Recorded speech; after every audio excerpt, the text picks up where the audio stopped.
আলহামদুলিল্লাহ রাব্বিল আলামিন ওয়াসসালাতু ওয়াসসালামু আলা সাইয়্যিদিল মুরসালিন নবিয়ানা মুহাম্মদ ওয়া আলা আলিহি ওয়া সাহবিহি আজমাইন। আম্মা বাদ। বাবুন ফি আহকামিল আযান ওয়াল ইকামাহ। মহান আল্লাহর সমস্ত প্রশংসা, দরুদ ও সালাম নাজিল হোক প্রিয় নবী মুহাম্মদুর রাসূলুল্লাহ সাল্লাল্লাহু আলাইহি সাল্লামের প্রতি। আল্লাহুম্মা সাল্লি আলাইহি আল্লাহুম্মা বারিক আলাইহি।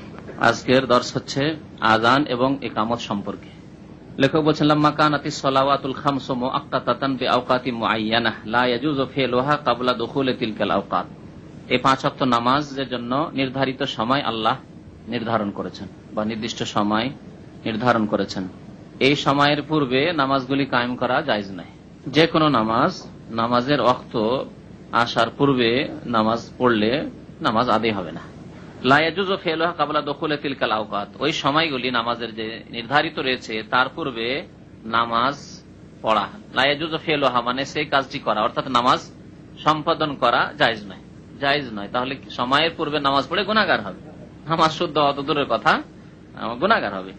কারণ শরীয়ত পালন করতে হবে আল্লাহ এবং রাসূলের আদেশ মোতাবেক। আপনি খেয়াল খুশি নামাজ পড়া শুরু করলেন, তাহলে বিরুদ্ধাচরণ করলেন আপনি, সেজন্য গুনাহগার। ওয়াকানাল কাসীরু মিনান নাস লা ইয়ারিফু দুখুলাল ওয়াক্ত। আর অনেকে রয়েছে যে কখন নামাজের ওয়াক্ত আরম্ভ হয় টের পায় না। কজন লোক এত শিক্ষিত মানুষ আছে যারা শরীয়তের বিধান জানবে যে আউয়াল ওয়াক্ত যোহরের কখন, আউয়াল ওয়াক্ত আসরের কখন, আউয়াল ওয়াক্ত মাগরিব এশা ফজরের কখন, আর সেটাকে আবার বাস্তবে সেটার আমল করবে সেইভাবে তার ইলম মোতাবেক, সঠিক ইলম মোতাবেক। এরকম কজন লোক আছে? অনেক আছে যাদের কাছে ঘড়ি ছিল না। না হয় আজকাল হয়েছে, যাদের প্রত্যেকের কাছে হয়তো প্রায় ঘড়ি হয়ে গেছে। তারপরে ঘড়ি থাকলেও জানে না। অনেকের কাছে ঘড়ি আছে, যাদেরকে জিজ্ঞেস করেন আউয়াল ওয়াক্ত কখন, বলতে পারবে না। ফজর আউয়াল ওয়াক্ত কখন বলতে পারবে না, ঠিক কিনা? তাহলে অনেকেই ওয়াক্ত যে কখন দাখিল হয় সে সম্পর্কে জ্ঞান রাখে না, অথবা জ্ঞান রাখলেও অনেক সময় ব্যস্ত থাকে। ব্যস্ততায় সময় চলে গেছে বেশ কিছুক্ষণ, খেয়ালই নেই তার। আজানের ব্যবস্থা যদি না থাকতো, অনেক নামাজের পাবন মানুষ, নামাজি মানুষ কর্মব্যস্ততার কারণে আরে আধা ঘন্টা চলে গেছে নামাজের, খেয়ালই নেই তার। এত ব্যস্ত ছিল কাজে, লেখাপড়ার কাজে ব্যস্ত থাক, অথবা শারীরিক দৈহিক কাজে ব্যস্ত থাক, মেহনতের কাজে ব্যস্ত থাক। ব্যস্ততায় মানুষকে সময় এমন ভাবে পার করে যে মানুষ বুঝতে পারে না, টের পায় না। আওকা দিয়ে কোন মশগুলান লা ইয়ানতাবিহু লিদুখুলিহি, অথবা এত মশগুল, এত ব্যস্ত ছিল যে নামাজের ওয়াক্ত যে চলে এসেছে সেটা বুঝতে পারেনি, টের পায়নি। লা ইয়ানতাবিহু লিদুখুলিহি, নামাজের ওয়াক্ত দাখিল হয়ে গেছে সে টের পায়নি। সুতরাং যারা ব্যস্ত তাদেরকে জানিয়ে দেওয়ার জন্য, অথবা যারা অজ্ঞ নামাজের ওয়াক্ত সম্পর্কে কখন দাখিল হয় না হয় তেমন জ্ঞান রাখে না, তাদেরকে জ্ঞাত করে দেওয়ার জন্য কি করেছেন? সারা আল্লাহুল আযান লিস-সালাহ, নামাজের জন্য আযান আল্লাহ রাব্বুল আলামিন শরীয়তে নাযিল করেছেন, আযানের বিধান নাযিল করেছেন, সারা বিধিবদ্ধ করেছেন শরীয়তে। ইলামান বিদুখুলি ওয়াক্তিহা, তার উদ্দেশ্য হচ্ছে যে নামাজের ওয়াক্ত দাখিল হয়ে গেছে, নামাজের ওয়াক্ত এসে গেছে, এ সম্পর্কে জ্ঞাত করা। ইলাম মানে জানিয়ে দেওয়া। এখন প্রশ্ন হচ্ছে যে এই আযানের বিধান কখন আসলো, কোনখানে আসলো? মক্কায় না মদিনায়? মদিনায়। কোন হিজরিতে? যখন মদিনা বলবেন তখন কোন হিজরিতে? লেখক বলছেন, ওয়াকাদ শরিয়াল আযানু ফিস সানাতিল উলা মিনাল হিজরাতিন নববিয়্যাহ। আযান শরীয়তে বিধিবদ্ধ হয়েছে বা শরীয়তে এসেছে কখন? হিজরতের প্রথম বছরে, ফিস সানাতিল উলা, প্রথম বছরে, লিল হিজরাতিন নববিয়্যাহ, হিজরাতে নববীর। কারণ হিজরত হচ্ছে কার হিজরত? নবী করিম সাল্লাল্লাহু আলাইহি ওয়াসাল্লামের হিজরত। নবী সাল্লাল্লাহু আলাইহি ওয়াসাল্লামের হিজরতের প্রথম বছরে, তার মানে কিছুদিন পরেই। নামাজ কোথায় ফরজ হয়েছিল? মক্কায় না মদিনায়? মক্কায় নামাজ ফরজ হয়েছে, তাহলে মক্কায় নামাজ ফরজ হয়ে গেল, আযান ফরজ হয়নি। তো সাহাবাই কেরামদের জন্য যখন সময় সম্পর্কে অবগত হওয়া মুশকিল হয়ে পড়লো, যে কেমন করে সময় সম্পর্কে আমরা অবগত হব যে এখন জোহরের সময় হয়ে গেছে, এখন আসরের সময় হয়ে গেছে, আউয়াল ওয়াক্ত হয়ে গেছে, ঈশার সময় হয়ে গেছে, আউয়াল ওয়াক্ত হয়ে গেছে, ফজরের আউয়াল ওয়াক্ত হয়ে গেছে, মাগরিবটা না হয় সূর্য ডুবে গেছে, ঠিক আছে মাগরিব হয়ে গেছে, বুঝতে সহজে। কিন্তু অন্যগুলিতে তো এরকম অত সহজ নয়। তখন তারা আপোষে পরামর্শ করলেন, তাশাওয়ারু ফি নাসবি আলামাতিন লাহা। সাহাবায়ে কেরামরা আপোষে পরামর্শ করলেন যে নামাজের ওয়াক্ত জানার জন্য কি উপায় অবলম্বন করা যেতে পারে। তখন বিভিন্ন লোকের মত বিভিন্ন রকম, সাহাবায়ে কেরামদের নানা মত, নানা লোক নানা মত পেশ করলেন। কেউ বললেন যে উঁচু জায়গায় আগুন লাগিয়ে জ্বালিয়ে দিতে হবে, কাঠ লকড়ি জমা করে মাঠে উঁচু জায়গা থেকে আগুন জ্বালিয়ে দিতে হবে। আগুন জ্বালিয়ে দিলে ধোঁয়া দেখতে পাবে, আগুন দেখতে পাবে, আর উঁচু জায়গায় আগুনও দেখতে পাবে, না হলে কমপক্ষে ধোঁয়া দেখতে পাবে। তখন লোকজন ব্যাপার স্যাপার তো কিছু আছে, কি আছে? নামাজের ওয়াক্ত হয়ে গেছে। এই একটি পরামর্শ প্রস্তাব আসলো, বিভিন্ন প্রস্তাব। এই প্রস্তাবকে নাকচ কেন করা হলো এখানে উল্লেখ করেননি লেখক, সংক্ষেপে যেহেতু করেছেন কিতাব খুব সংক্ষেপে, কিন্তু হাদিসে রয়েছে। অগ্নি পূজকদের সাদৃশ্যতা আর কাফেরদের সাদৃশ্যতা হারাম। অগ্নি পূজকরা আগুনের পূজা করে, আগুন জ্বালিয়ে পূজা করে, বছরকে বছর তাদের আগুন জ্বলতেই থাকে, ওই যে আগুনের পূজা করছে। ইরানি অগ্নি পূজকরা এইভাবে পূজা করত। কেউ পরামর্শ দিলেন যে না, বাঁশি বাজাতে হবে। কেউ পরামর্শ দিলেন বুক, নাকুশ আর বুকের কথা রয়েছে হাদিসে। একটা হচ্ছে বাঁশি, বাঁশি বাজার সম্পর্কে আবার এই প্রস্তাবকে নাকচ করা হলো এই জন্য, যেহেতু নাকুশ নাসারা খ্রিস্টানরা বাজায়, হিন্দুদেরও বাঁশি বাজে, কিন্তু তাদের পাশাপাশি খ্রিস্টানরা বসবাস করতো, খ্রিস্টানদের নাকচ করা হলো। শঙ্খ, আর বুক একটা ঘন্টা বাজানোর মতো, ঘন্টা বাজানোর মতো, কাঠের উপর বাজান আর বেলের উপরে বাজান, ঘন্টা বাজানোর মতো ঘন্টাবাজি, সেটাও নাকচ করে দেওয়া হলো, যেটা ইহুদিরা করে। এইভাবে ইহুদিদের কিছু রয়েছে, ইহুদিদের তরিকা কিছু রয়েছে, খ্রিস্টানদের তরিকা কিছু রয়েছে, অগ্নিপাজক মুশরিকদের তরিকা, এইভাবে সবগুলি নাকচ করা হলো। একজন বললেন যে উঁচু জায়গায় দাঁড়াবে কোন একজন গিয়ে মাঠের মধ্যে, পাহাড়ের কোন পাহাড়ে বা আশেপাশে, আর দাঁড়িয়ে চিৎকার করে বলবে আসসালাতু জামিয়া, সালাতু জামিয়া, নামাজের জন্য একত্রিত হয়ে যাও। এরকম একটা প্রস্তাব আসলো। এই প্রস্তাবটাকে পছন্দ করা হলো, ভালোই। এইরকম জল্পনাতে দিনটা কাটলো, বা সন্ধ্যাবেলা এরকম কিছু হলো, বিভিন্ন রকম প্রস্তাব আসলো। তারপরে রাত হলো, সাহাবায়ে কেরাম ঘুমিয়েছেন, নবী করিম সাল্লাল্লাহু আলাইহি ওয়াসাল্লাম ঘুমিয়েছেন। প্রায় 12 জন সাহাবায়ে কেরাম স্বপ্ন দেখেছিলেন। কিছু হাদিসের রিওয়ায়াত রয়েছে যে 12 জন সাহাবায়ে কেরাম স্বপ্ন দেখেছিলেন। তার মধ্যে একজন সাহাবী যিনি হাদিস বর্ণনা করেছেন আজানের, তিনি ওই স্বপ্ন দেখার পরে সর্বপ্রথম এসে নবী সাল্লাল্লাহু আলাইহি ওয়াসাল্লামকে স্বপ্ন বয়ান করতে পেরেছিলেন। এই জন্য তার নামটি উল্লেখ হয়ে গেছে হাদিসে। তার নাম কি ছিল? আব্দুল্লাহ বিন যায়েদ। আব্দুল্লাহ বিন যায়েদ ছুটে এসেছেন, ভোর হয়েছে আর ছুটে এসেছেন, আর নবী করিম সাল্লাল্লাহু আলাইহি ওয়াসাল্লামের সাথে প্রথম এসে দেখা করছেন। ইয়া রাসূলুল্লাহ, আমি এইরকম স্বপ্ন দেখছি। স্বপ্নে কি দেখেছেন তিনি? স্বপ্নে দেখছেন যে একজন লোক শঙ্খ কাঁধে করে নিয়ে যাচ্ছে, ফেরেশতারা এই দৃশ্য দেখাচ্ছে স্বপ্নের। তারপরে জিজ্ঞাসা করছেন আরেকজন যে কি করবে এটা? বলছে এটা দিয়ে আমরা নামাজ যে পড়তে হবে, নামাজের জন্য আমরা জানাবো লোকজনকে, নামাজের সময়ের জন্য জানাবো। তখন আবার আরেকজন উত্তর দিচ্ছে ফেরেশতা যে এটার কি প্রয়োজন, এটা না করে এই শব্দগুলি দ্বারা জানাও, উচ্চ স্বরে বলো আল্লাহু আকবার, আল্লাহু আকবার, এই করে যে আজানের শব্দগুলি আছে সবগুলি শুনিয়ে দিলে আজান, যে এগুলি কর।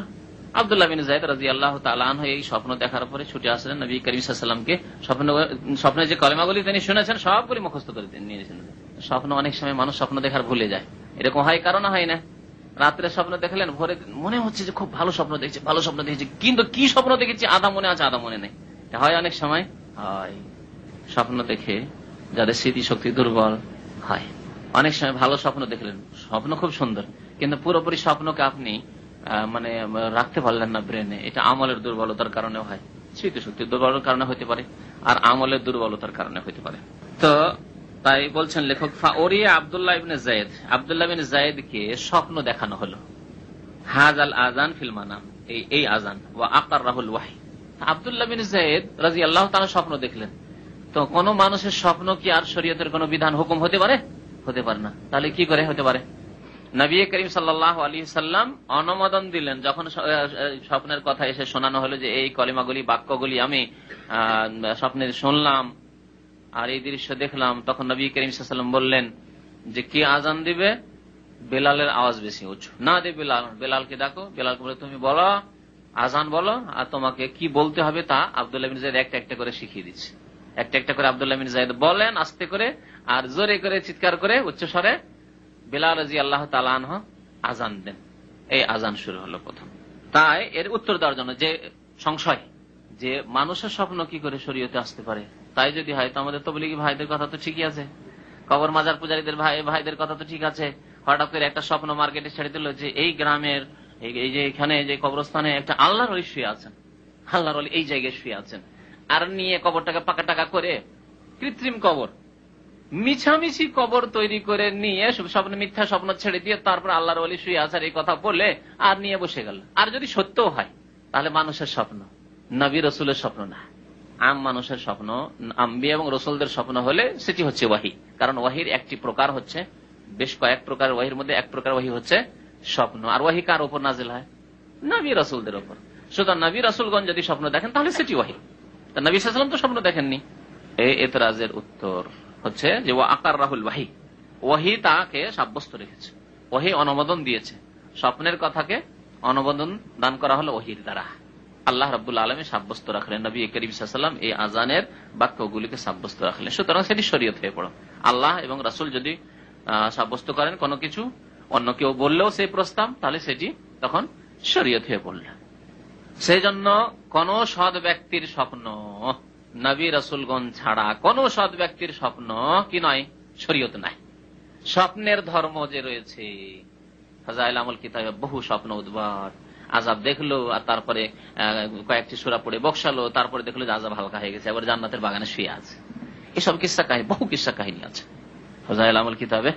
দুরুদ পড়ে কয়েকবার দুরুদ পড়ে বকশে দিল যে এই দুরুদের নাকি আমি অমুক মাইয়িতকে দিয়ে দিলাম, তার আগের দিন স্বপ্ন দেখেছিল চরম আযাবে তার মা আছে, আর যেমনই কয়েকটা দুরুদ পড়ে বকশে দিল, তারপরের দিন দেখে যে আমার মা একেবারে এত আরামে আর হাসি খুশি আর জান্নাতের বাগানে একেবারে।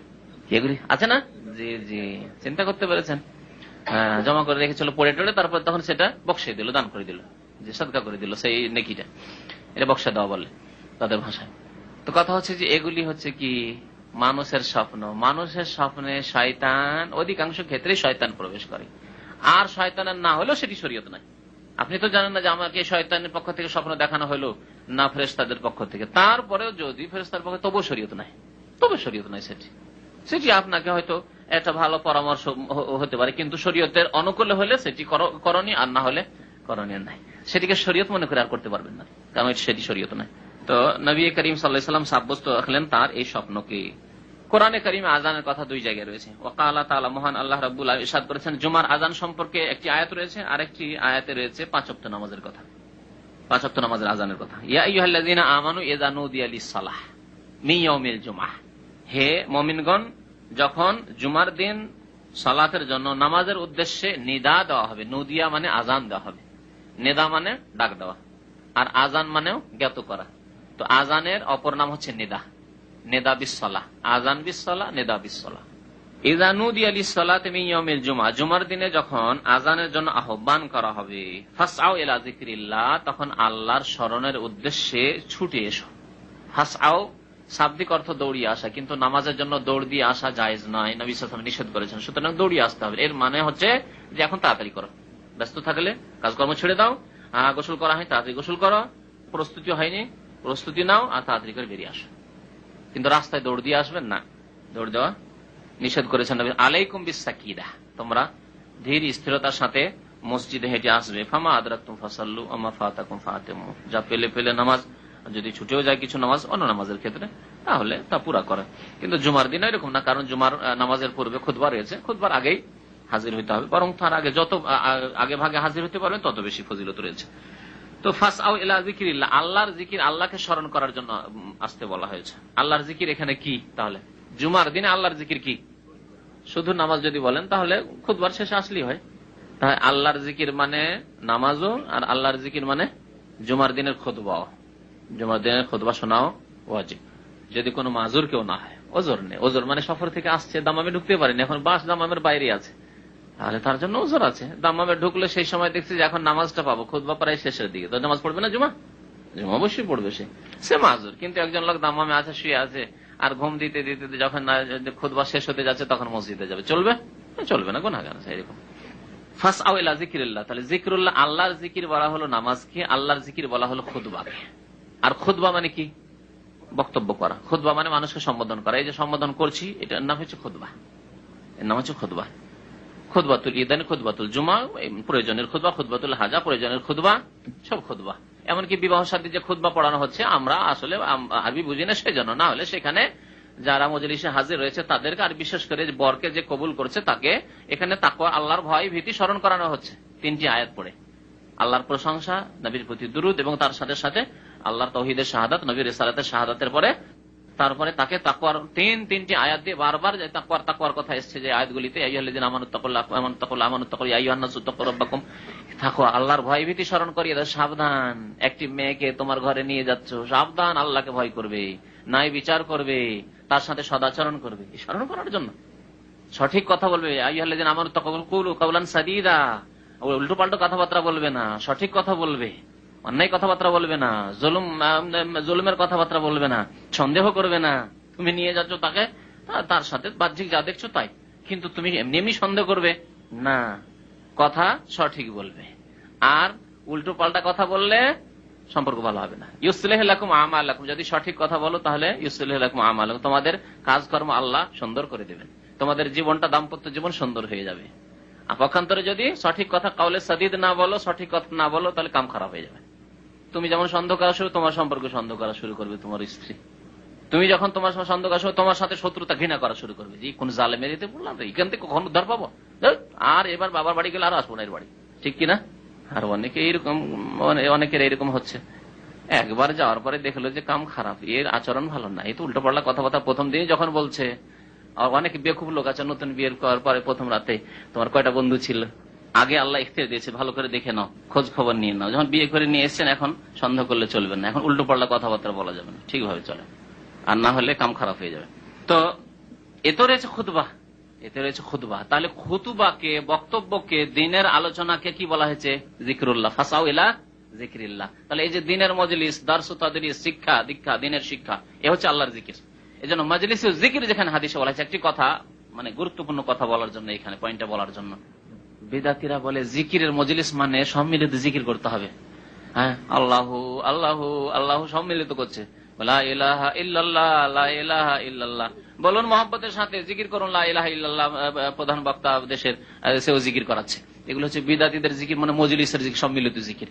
আল্লাহর লা ইলাহা ইল্লাল্লাহ, সুবহানাল্লাহ, আলহামদুলিল্লাহ, আল্লাহু আকবার, এসব দিয়ে জিকির, সম্মিলিত জিকির কোথাও নেই। তাহলে যেখানে মজলিসের জিকির, ওরা আবার দলিল করতে পেশ করে মজলিসের জিকির। মজলিসের জিকির ফেরেশতা ঘিরে নেই। এই মজলিসের জিকির মানে এই আল্লাহ সুবহানাল্লাহ এসবের জিকির না। মজলিসের জিকির মানে হচ্ছে এই জিকির, খুতবার জিকির, বক্তব্যের জিকির, বুঝতে পেরেছেন? দিনের যেখানে আলোচনা হয়, আল্লাহর কথা আলোচনা হয়, কোরআনে তাফসীর হয়, হাদিসের ব্যাখ্যা হয়, ফিকহের পড়াশোনা হয়, সেগুলি হচ্ছে মজলিসুল জিকির, যেগুলিকে হাফাতুহুল মালায়েকা ওয়া গাশিয়াতুহুর রাহমা। কারণ আরেকটি হাদিসে রয়েছে, মাজতামা কওমুন ফি বাইতিন মিন বুয়ুতিল্লাহ ইয়াতলুনা কিতাবাল্লাহ ওয়া ইয়াদারাসুন। আল্লাহর কিতাব তারা তেলাওয়াত করে, পড়ে, আর এক অপরকে দর্শ দেয়, মানে তার তাফসীর করে, ব্যাখ্যা করে, কোরআন এবং হাদিসের ব্যাখ্যা তাফসীর করে, এই কথা বলেন হাফাতুহুল মালায়েকা। সেখানে বলা আছে ফেরেশতা ঘিরে নেই, আর রহমত ঢেকে নেই, আর তাদের উপর প্রশান্তি নাজিল হয়, নাযালাত আলাইহিমুস সাকিনা। তাহলে মজলিসে জিকির মানে এই বিদাতি অনুষ্ঠান করে সম্মিলিত জিকির নাই, সম্মিলিত লা ইলাহা ইল্লাল্লাহ পড়া নয়, আল্লাহু আকবার পড়া নয়, আর ইল্লাল্লাহ পড়া নয়, আর আল্লাহু পড়াও নয়। এমনকি যদি পূর্ণাঙ্গ জুমলা দিয়েও মানে লা ইলাহা ইল্লাল্লাহরও জিকির করে আর সম্মিলিত জিকির করে, এটি বিদাত। এরকম নেই। সম্মিলিত জিকির মজলিস করে, অনুষ্ঠান করে যে জিকিরের মজলিস হচ্ছে বিদাত, এর কোনো প্রমাণ নেই। তাহলে মজলিসুল জিকির যে হাদিস আছে তার অর্থ হচ্ছে কোরআন সুন্নাহর আলোচনার জিকির, জুমার খুতবা, ঈদের খুতবা, এমনি বক্তব্য যেগুলি, কোরআনে তাফসীর, হাদিসের ব্যাখ্যা, ফিকহের দর্স, মাদ্রাসায় যে পড়াশোনা হচ্ছে, ক্লাস হচ্ছে, সেগুলো হচ্ছে মজলিসের জিকির। এগুলো হচ্ছে মজলিসের জিকির। এখানে বিভ্রান্ত করে, ভুল বোঝাবার চেষ্টা করে বিদাতি আলেমরা বিদাতিদেরকে বা মুসলিম সমাজকে, দেখো মজলিসের জিকির রয়েছে, মজলিসের জিকির নেই, মানে ওই জিকির যে প্রচলিত আমাদের জিকির, সেই জিকিরের মজলিস নেই। ফাসআউ ইলা যিকরিল্লাহ, তো আল্লাহর জিকিরের দিকে তোমরা ছুটে এসো, ওয়াজারুল বাইআ, আর তোমরা ব্যবসা বাণিজ্য ছেড়ে দাও, কেনা বেচা, ব্যবসা বাণিজ্য ছেড়ে দাও। ব্যবসা বাণিজ্যের জন্য ছাড়তে বলা হয়েছে, 21 অবস্থায় কি নাজল হয়েছে, আয়াত নাজল, সেই জন্য। এখন কেউ যদি শুধু এই ব্যবসা বাণিজ্য ছাড়া, যদি চাষি চাষ না ছাড়ে চলবে। মদিনায় যেই দিন এই আয়াত নাজল হয়, সেই দিন আসলে সামদেশ থেকে খাদ্যদ্রব্য এসেছিল, খাদ্যদ্রব্য খুব অভাব ছিল। সামদেশ থেকে আসলে লোক ছুটে যেত, আর সেখানে একেবারে মানে খাদ্যদ্রব্য অল্প আর খরিদ্দার বেশি, মানুষ বেশি, যার ফলে ছুটে যেত লোক, ভিড়ভাড় করতো, খেয়াল থাকতো না যে নামাজের সময় চলে যাচ্ছে, কারণ আজকে নিতে হবে, না হলে খেতে পাবো না, নাহলে খেতে পাবো না, ওই খেজুর খেয়ে পানি খেয়ে কাটাইতে হবে। গম আসতো শুধু সামদেশ থেকে, তো লোকেরা ছুটে চলে গেছিল। এমনকি জুমার একটি রেওয়ায়েতে রয়েছে, জুমার খুতবা, নবী সাল্লাল্লাহু আলাইহি ওয়াসাল্লাম জুমার খুতবা ছিলেন, আর খবর পৌঁছে গেছে যে সামদেশ থেকে খাদ্যদ্রব্য মাল সামান চলে আসছে। মুনাফিকরা, তারপরে যে ইহুদিরা ছিল, তারা যদি শেষ থেকে তারা গিয়ে তো সব নিয়ে নেবে, তারা গিয়ে সব নিয়ে নেবে, মুসলমানরা পাবে না। ভাবলো যে খুতবা চলছে, চলে আসো, তাড়াতাড়ি করে কিনে চলে আসি। আল্লাহ রাব্বুল আলামিন আয়াত নাযিল করে দিলেন যে যখন আজান হয়ে যাবে, অর্থাৎ খুতবা শুরু হয়ে গেছে এখন, তখন ওয়াজারুল বাইয়া, কেনা বেচা চলবে না। তাহলে আজানের পরে, কোন আজানের পরে? এটি খুতবার সাথে যে আজান রয়েছে, সেই আজানের পরে কেনা বেচা হারাম, সেই আজানের পরে কেনা বেচা হারাম, খুতবার আজানের পরে কেনা বেচা হারাম। আর যে প্রথম আজানটি রয়েছে, এই আজান যেহেতু নবী করিম সাল্লাল্লাহু আলাইহি ওয়াসাল্লামের জামানায় ছিল না, উসমান রাদিয়াল্লাহু তাআলা শুরু করেছেন প্রথম, সুতরাং এই আজানের পরে কেনা বেচার যে দোকানপাট বন্ধ করা, এটি ভালো, ভালো। এবং আলহামদুলিল্লাহ সৌদি আরব দেখেন ইসলামিক দেশ, যে প্রথম আজানের সাথে সাথে যে দোকান বন্ধ করে দেওয়া হয়েছে, যদি একটি মুস্তাহাব কাজ বন্ধ করে দেওয়া হচ্ছে এই জন্য সতর্কতামূলক। এখন বন্ধ না করলে বন্ধ করবে না, আবার ওই আজান পর্যন্ত থাকবে, তারপরে গোসল করতে যাবে তো খুতবায় কখন পৌঁছবে। কিন্তু প্রয়োজনে ধরেন প্রথম আজান হয়ে গেছে 10:30টায়, আপনি রাস্তা দিয়ে যাচ্ছেন আর কোনো কিছু বিক্রি হচ্ছে, কিনতে পারবেন না। সবজির প্রয়োজন, আপনার আপেলের প্রয়োজন, আপনার অরেঞ্জের প্রয়োজন, রাস্তাতে দেখছেন মসজিদের বাইরে বিক্রি হচ্ছে আর প্রথম আজান হয়েছে 10:30, 11:15 সময় যাচ্ছেন, আজান তো 10:30 এখানে হয়ে যায়, তাহলে কিনতে পারবেন না পারবেন না? পারবেন। জি, যদি হারাম হয়ে যেত তাহলে দোকান যেমন বন্ধ রাখা যাবে না, তেমন রাস্তা তো কিনতে পারবেন না। পক্ষান্তরে দ্বিতীয় আজান খুতবা চলছে আর বাইরে দেখছেন যে ভালো ফল আছে, তো জুমার পরে বের হইতে হইতে পাবো কি পাবো না, এখন কিনে রেখে দিই, কেনা যাবে না। ওয়াজারুল বাই, আল্লাহ বলছেন ওয়াজারুল বাই, কেনা বেচা ছেড়ে দাও। সুতরাং তারপরে কেনা বেচা হারাম। তারপরে জুমার দ্বিতীয় আজান বা যেটি আসল আজান, সেই আজানের পরে অর্থাৎ খুতবা আরম্ভ হয়ে গেছে, খতিব মেম্বারে চেপে গেছেন, তারপরে কোনো কিছু কেনাকাটা করা যাবে না, হারাম। সূরাতুল জুমা, সূরা জুমা আয়াত নম্বর 9। ওয়াকাল তাআলা, মহান আল্লাহ রাব্বুল আলামিন আরো ইরশাদ করেছেন, ওয়াইযা নাদাইতুম ইলাস সালাহ, যখন তোমরা নামাজের জন্য আহ্বান করো, তোমরা যখন নামাজের জন্য আহ্বান করো, তাহলে আহ্বানের কথা আল্লাহ বললেন। ইত্তাখাযু হুজওয়া, তখন মুনাফিকরা ঠাট্টা করে, আজানকে নিয়ে ঠাট্টা করে। কাফের বা মুনাফিকরা এরা আজানকে নিয়ে ঠাট্টা করে। দেখেন আজান হলে কষ্ট হয়।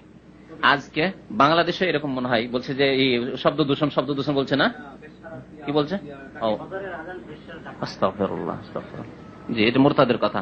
পশ্চিম বাংলায় কলকাতায় হিন্দুরা আন্দোলন চালিয়েছে, সরকার আজান ফজরে দিতে দেবে না, কারণ শব্দ দূষণ হচ্ছে। আজান হওয়াতে কি হচ্ছে? শব্দ দূষণ হচ্ছে। ঘুমের তো ডিস্টার্ব হচ্ছে, ফজরে ওটা হচ্ছে, কিন্তু এমনি তো শব্দ দূষণ নাকি হয়ে যাচ্ছে। মাত্র 2 মিনিট থেকে 2.5 মিনিটও লাগে না আজান হয়তো, মানে 1-1.5 মিনিটই আজান হয়ে যায়। আমাদের দেশের আজানও তো এরকমই, শহরের আজান আল্লাহু আকবার আল্লাহু আকবার আজান, যাই হোক লম্বা করে দিল, 2 মিনিট 3 মিনিটের ব্যাপার। সেই আজানে নাকি কাফেরদের দেশের শব্দ দূষণ হয়ে যাচ্ছে, মুরতাদদের কাফেরদের। পক্ষান্তরে 3 দিন 4 দিন ধরে ঢোল ঢাক বাজছে আর গান বাজনা হচ্ছে, মাইকে গান বাজনা মানে ফাটিয়ে ফেলে দিচ্ছে, তাতে শব্দ দূষণ হয় না, তাতে শব্দ দূষণ হয় না, যাতে ঘুম হারাম করে দিচ্ছে সারা রাত ধরে। আর একটানা রাত দিন সমান করে দিয়ে গান বাজনা এত জোরে হচ্ছে যে ঘুমানো মুশকিল, কি হিন্দু কি মুসলিমের, তাতে শব্দ দূষণ হয় না কাফেরদের। আজানের বিরুদ্ধে কেস করেছে হাইকোর্টে, যে আজান দেওয়ানো যাবে না মাইকে, মুসলমান আজান দিতে পারবে না। আর আমি তো যেতে পারিনি, কিন্তু শুনলাম লোক মুখে নাকি যে মাইক উপরে রেখে আজান দিতে দিচ্ছে না, মাইক নামিয়ে দিয়েছে। ওয়াকাল তাআলা, মহান আল্লাহ বলেছেন, ওয়াইযা নাদাইতুম ইলাস সালাহ, তাহলে কাফের মুনাফিক তাদেরকে কষ্ট লাগে আল্লাহর নাম উচ্চারিত হলে। আল্লাহু আকবার বললে আসলে শয়তান পালিয়ে যায়, যে শয়তান পালায় না, হাদিস আছে, আজান হলে শয়তান পালাতে থাকে, তো শয়তানকে কত কষ্ট হবে, শয়তানকে তো কষ্ট হবে, তো মানুষ শয়তানকে কষ্ট হয়। যেমন জিন শয়তানকে কষ্ট হয় তখন পালাইতে শুরু করে, যত দূর পারে পালায় যাতে করে আর কানে আওয়াজ না আসে, তেমনি মানুষ শয়তানকে আল্লাহু আকবার আল্লাহ মহান এই কথা শুনলে কষ্ট হয়, কিন্তু গান বাজনা শুনলে কষ্ট হয় না। বাদ্যযন্ত্রের আওয়াজ তাদের ঘুমে ডিস্টার্ব করে না, আর শব্দ দূষণ করে না তাদের। ওয়াকুল্লু মিনাল আযানি ওয়াল ইকামাতি লাহুমা আলফাজুন মাখসুসা মিনাজ যিকর, আযান এবং ইকামতের প্রত্যেকটির কি রয়েছে? বিশেষ বিশেষ আলফাজ রয়েছে, শব্দ রয়েছে, জিকিরের শব্দ রয়েছে, যেগুলি আযানে ইকামতে উল্লেখ করতে হবে। আর সেই জিকিরগুলি বা সেই শব্দগুলি যে আল্লাহ রাব্বুল আলামিন দিয়েছেন, সেগুলি অত্যন্ত ব্যাপক অর্থপূর্ণ, ব্যাপক অর্থপূর্ণ।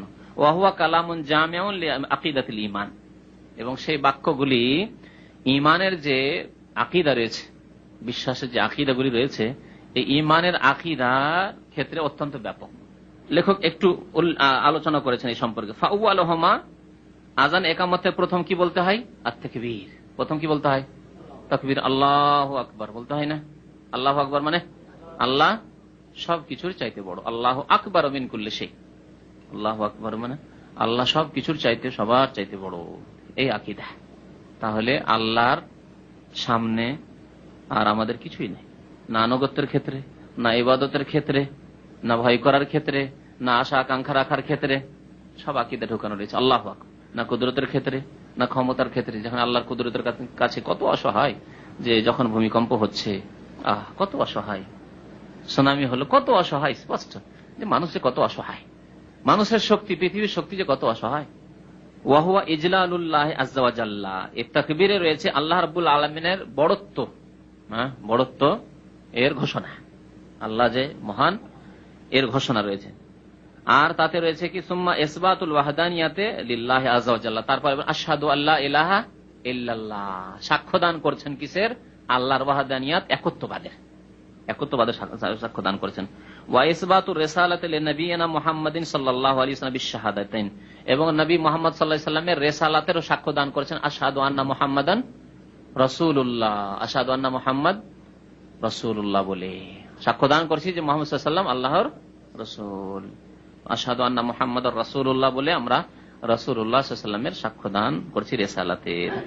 তাহলে দেখেন, আল্লাহর বড়ত্ব বয়ান করলাম, মহত্ব বয়ান করলাম, আল্লাহ রাব্বুল আলামিনের ওয়াহদানিয়াতের একত্ববাদের ঘোষণা করলাম, আল্লাহ রাসূল সাল্লাল্লাহু আলাইহি ওয়াসাল্লামের রিসালাতের যে তিনি যে রাসূল, আল্লাহর মাঝে আমাদের মাঝে তিনি যে মাধ্যম, আল্লাহর বিধান পৌঁছে দেওয়ার জন্য, আল্লাহর বিধান তার মাধ্যমেই শুধু নিতে হবে, অন্য কোনো উৎস থেকে নেওয়া যাবে না, এর ঘোষণা আমরা করছি। সুম্মা দুআ ইলা সালাত আল্লাতী হিয়া আমুদুল ইসলাম, তারপরে এমন একটি ইবাদত, নামাজের জন্য আহ্বান করা যেটি হচ্ছে ইসলামের মূল স্তম্ভ। হাইয়া আলাস সালাহ, হাইয়া মানে এসো, আলাস সালাহ মানে নামাজের উদ্দেশ্যে, নামাজের জন্য, নামাজের উদ্দেশ্যে এসো, হাইয়া আলাস সালাহ। আসলে হাইয়া আলাস সালাহ, কিন্তু আমাদের দেশের মানুষরা হাইয়া আলাস সালাহ বলে, হাইয়া লাস সালাহ নয়, হাইয়া আলাস সালাহ। ওয়া দুআ ইলাল ফালাহ, তারপরে নামাজের মাধ্যমেই যে মুক্তি হতে পারে, নামাজবিহীন মুক্তি হতে পারে না। সারা পৃথিবীর ধন সম্পদ যদি দান করে দেয় আল্লাহর রাস্তায়, একজন মানুষ মরার সময় সবকিছু ওয়াকফ করে দিয়ে চলে গেল, যে আমার তো আর টাকা পয়সার প্রয়োজন নেই, ছেলে মেয়ে নেই, সব ওয়াকফ করে দিলাম, তারপরে মুক্তি পাবে না যদি নামাজ না থাকে। এই জন্য তারপরে আহ্বান রয়েছে হাইয়া আলাল ফালাহ, এসো মুক্তির জন্য, ফালাহ সার্বিক কল্যাণের জন্য। সার্বিক মঙ্গল রয়েছে একমাত্র নামাজে, নামাজ ছাড়া কোনো মঙ্গল হতে পারে না। ওয়াহুয়াল ফওজ ওয়াল বাকা, ফালাহ কাকে বলে?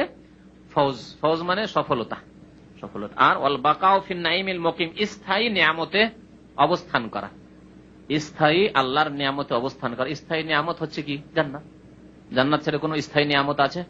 হ্যাঁ, বলছেন না যে জান্নাত ছাড়া কোনো স্থায়ী নিয়ামত আছে?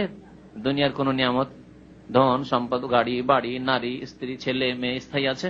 স্থায়ী নয়, হয় আপনার আগে চলে যাবে, নয় আপনাকে তাদের আগে চলে যেতে হবে, সব অস্থায়ী। সুম্মা ইয়াখতিমুহু বিতাকবীরিল্লাহি ওয়া ইজলালিহি, তারপরে নামাজ আজান শেষ করছেন কি দিয়ে? হাইয়া আলাল ফালাহর পরে আবার বললেন আল্লাহু আকবার, আল্লাহু আকবার বললেন, শেষখানে কি বললেন? লা ইলাহা ইল্লাল্লাহ। তাহলে শেষখানে একটা তাকবীর বললেন, আল্লাহর আবার বড়ত্ব বয়ান করলেন, তারপরে কালেমা ইখলাস, যার মাধ্যমে আপনি ঘোষণা করলেন যে আল্লাহ ছাড়া কারো ইবাদত বন্দেগী আমরা করি না। কালিমাতুল ইখলাস আল্লাতী হিয়া মিন আফযালিয যিকর ওয়া আজাল্লিহি, যে কালেমা লা ইলাহা ইল্লাল্লাহ হচ্ছে, লা ইলাহা ইল্লাল্লাহ হচ্ছে সর্বোত্তম জিকির। এই কালেমা লা ইলাহা ইল্লাল্লাহ সর্বোত্তম জিকির, যেমন নবী সাল্লাল্লাহু আলাইহি ওয়াসাল্লাম একটি হাদিস বলেছেন আফযালু যিকরি লা ইলাহা ইল্লাল্লাহ, সর্বোত্তম জিকির হচ্ছে আল্লাহ ওয়াহদানিয়াত একত্ববাদের ঘোষণা করে, কালেমা লা ইলাহা ইল্লাল্লাহ পাঠ করে। কিন্তু সেটি একা একা হইতে হবে, একা একা হইতে হবে, কারণ সম্মিলিত না নবী সাল্লাল্লাহু আলাইহি ওয়াসাল্লাম করেছেন, না সাহাবারা করেছেন, খোলাফা রাশেদিন করেছেন, না আইম্মায়ে কেরামরা করেছেন। সুতরাং এইরকম কোন নতুন কিছু করা যাবে না যেটা উত্তম যুগে ছিল না। আর এই লা ইলাহা ইল্লাল্লাহ এত ওজনসই, কাল কিয়ামতে দাঁড়ি পাল্লায় হাসরের মাঠে, যে নবী সাল্লাল্লাহু আলাইহি ওয়াসাল্লাম একটি হাদিসে রয়েছে, সেই হাদিসটার দিকে ইঙ্গিত করেছেন, ওয়াল্লাতী লাউ ওযানাত বিস সামাওয়াতি ওয়া আমিরিহিন্না, যদি এই কালেমা লা ইলাহা ইল্লাল্লাহকে এক পাল্লায় রাখা হয়, আর 7 আকাশ এবং 7 আকাশ আবাদকারী, অর্থাৎ অসংখ্য যে ফেরেশতাগণ রয়েছেন তারা, গায়র আল্লাহ ছাড়া, আল্লাহ ছাড়া, আর ওয়াল আরাযিন নাসাব, 7 জমিন, ও আমিরহুন্না, এবং 7 জমিনকে যে আবাদকারী যত জীবজন্তু মাখলুকাত রয়েছে, সমস্ত সৃষ্টি, কত সৃষ্টি রয়েছে চিন্তা করুন তো। এই সৃষ্টির মধ্যে সমুদ্রের পানিও কিনা, তাহলে সমুদ্রের পানির ওজনটাও তো ধরতে হবে, ওটাও তো আল্লাহর সৃষ্টি, ধরতে হবে না? মাটির কত ওজন হতে পারে এই পৃথিবীর মাটির, তারপরে মানুষ, জিন, মখলুকাত, আর কত যে জীবজন্তু আছে, সবকিছু, গাছপালা, পাহাড় পর্বত, এক একটি পাহাড়ের কত ওজন হতে পারে, সবকিছুকে এক পাল্লাতে রাখেন, আর আরেক পাল্লাতে লা ইলাহা ইল্লাল্লাহ। তাহলে কি হবে? নবী সাল্লাল্লাহু আলাইহি ওয়াসাল্লাম বলেছেন লা রাজাহাত বিহিন্না, কালেমা লা ইলাহা ইল্লাল্লাহর পাল্লাটি ঝুঁকে যাবে, ভারী হয়ে যাবে। কেন? লে এজামিহা, এই কালেমার মহত্বের কারণে, এজাম আজিম হওয়ার কারণে, হ্যাঁ মহত্বের কারণে, ওয়াফাজলিহা, এবং এর ফজিলতের কারণে। ওয়াকাদ জাআত আহাদিসু ফি ফাযিল আযান, আজানের ফজিলত সম্পর্কে বেশ কিছু হাদিস এসেছে, আজানের ফজিলত, আজানের শব্দেরও, এবং আজান যে দেবে বিশেষ করে তার ফজিলত কথা। একটি হাদিস রয়েছে, আন্নাল মুয়াজ্জিনিন আতওয়ালুন নাসি আনাকান ইয়াউমাল কিয়ামা মুয়াজ্জিনরা কিয়ামতের মাঠে সবচাইতে উঁচু হবে। আতওয়ালুন্নাসে আনাক মানে তাদের গর্দন আছে, এটা খুব উঁচু হবে, মানে তারা উঁচু হবে এক কথায়। ওয়াল আযান ওয়াল ইকামাত ফারযু কিফায়াতিন, আযান এবং ইকামত হচ্ছে ফরজে কিফায়া। ফরজে কিফায়া মানে কি? দিতে হবে না দিতে হবে না? দিতেই হবে, সবাইকে দিতে হবে। তাহলে প্রত্যেক গ্রামে আযান হইতে হবে, ইকামত হইতে হবে। আযান যদি গ্রামে না হয় তাহলে গোটা গ্রামের লোক গুনাহগার। ফরজুল কিফায়া মা ইয়ালজামু জামিআল মুসলিমিনা ইকামত, ফরজে কিফায়া কাকে বলে? যে সারা পৃথিবীর সমস্ত মুসলমানকে তা কায়েম করতে হবে, সারা পৃথিবীর সমস্ত মুসলমানদের ওপর কায়েম করা জরুরি। ফায়দা কামা বিহি মাইয়াকফি, তবে যদি কিছু লোক এই বিধানটি কায়েম করে দেয় তাহলে সাকাতাল ইসমু আনিল বাকিন, তো অবশিষ্ট বাকি লোকদের গুনাহ মাফ হয়ে গেল, তাদের আর গুনাহ থাকলো না, তাদের উপর থেকে গুনাহ নেমে গেল। এই যে দায়িত্ব ছিল এই দায়িত্ব তাদের উপর থেকে নেমে গেল। তারপরে বলছেন ওয়াহুমা মিন শাআইরিল ইসলামি যাহিরা, আযান হচ্ছে ইসলামের সুস্পষ্ট একটি নিদর্শন। শাআইর বলা হয় নিদর্শনকে, লক্ষণ, যে ইসলাম আছে এই গ্রামে, এই শহরে, এই দেশে, আযানের মাধ্যমে জানা যায়, ঠিক কিনা? উদাহরণস্বরূপ ধরে নেন একটি শহর, যে কোনো একটি শহর নিয়ে নেন দেশের, সেই শহরে যদি আযান না হয় তাহলে কি বোঝা যাবে যে এটি মুসলমানদের শহর? কোন একদিনের জন্য আল্লাহ না করে কোন মুসলিম শহরে, ঢাকায় আযান হলো না, তাহলে কি বোঝা যাবে? একটা নতুন লোক সেই দিনই বিমানবন্দর থেকে নেমে শহরে এসছে, 5 ওয়াক্ত থাকলো সে হোটেলে, একবারও আযান শুনতে পেল না, কি বুঝতে পারবে যে এখানে মুসলমান আছে? তো এটি হচ্ছে মিনাশ শাআইর আল যাহিরা, শাইরা বলা হয় ইসলামের নিদর্শনকে। তো এটি হচ্ছে প্রকাশ্য নিদর্শন বা লক্ষণ, শাইরা, শায়ের। আল্লাহ রাব্বুল আলামিনের বহু ইবাদত বন্দেগী শায়ের বলে। ইন্নাস সাফা ওয়াল মারওয়াতা মিন শাআইরিল্লাহ, কোরআন আল্লাহ বলেন সাফা মারওয়াকে আল্লাহর নিদর্শন বলা হয়েছে। এই সাফা মারওয়া মাঝে সাই করা, এটা হচ্ছে নিদর্শন, যার মাধ্যমে বোঝা যাচ্ছে যে হ্যাঁ হাজিরা হজ করছে, ওমরাকারীরা ওমরা করছে, এই চলতে আছে, সাই চলতে আছে 24 ঘন্টা, তার মানে ওমরা চলতেই আছে। যদি 1 ঘন্টার জন্য সাই বন্ধ হয়ে যায় তাহলে কি ভাবা যাবে যে আজকে ওমরার লোক নেই, ঠিক না? তাহলে ওই রকম যদি কোনো একদিনের জন্য কোনো শহরে আযান বন্ধ হয়ে যায় তাহলে সেখানে মুসলমান নেই, আযান হচ্ছে না, মুসলমান নেই। এই জন্য নবী করিম সাল্লাল্লাহু আলাইহি সাল্লাম কোন এলাকায় জিহাদের জন্য গেলে ফজরের পূর্বে পৌঁছিতেন এবং অপেক্ষায় থাকতেন, আযান হচ্ছে না। যদি আযান হতো আমসাক, তাহলে ভেবে নিতেন যে এখানকার লোকেরা মুসলমান হয়ে গেছে, তাদের রক্ত জানমালের হেফাজত তারা করে নিয়েছে, সুরক্ষিত, তারা মুসলিম। আর যদি আযান না হতো তাহলে ভাবতেন যে এগুলি অমুসলিম কাফের এলাকা, এরা কাফের হারবি, সবসময় এরা ষড়যন্ত্র ইসলামের বিরুদ্ধে লেগে আছে, সুতরাং তাদের বিরুদ্ধে তখন নবী করিম সাল্লাল্লাহু আলাইহি সাহাবায়ে কেরামদেরকে আক্রমণের আদেশ দান করতেন।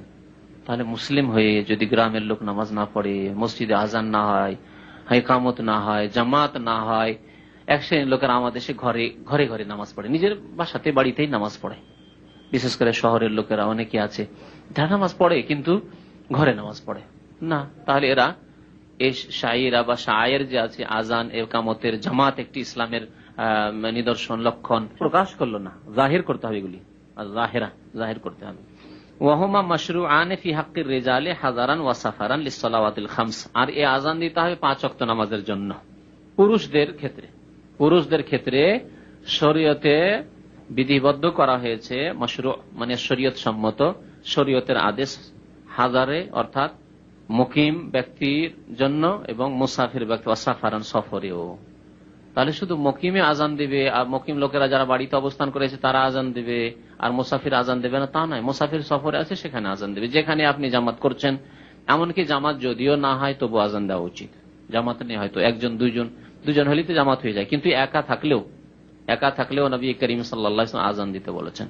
আর আযানের যে ফজিলত গুলি আছে সে ফজিলত একা থাকলেও হাসিল করবে, যদিও আযানের একটি উদ্দেশ্য হচ্ছে লোকজনকে জ্ঞাত করা, আর আশেপাশে কোনো জনবস্তি নেই আর আপনি একাই সফর করছেন, এই উদ্দেশ্য হাসিল না হলেও আরো যে বহু উদ্দেশ্য আছে সেগুলি হাসিল হবে।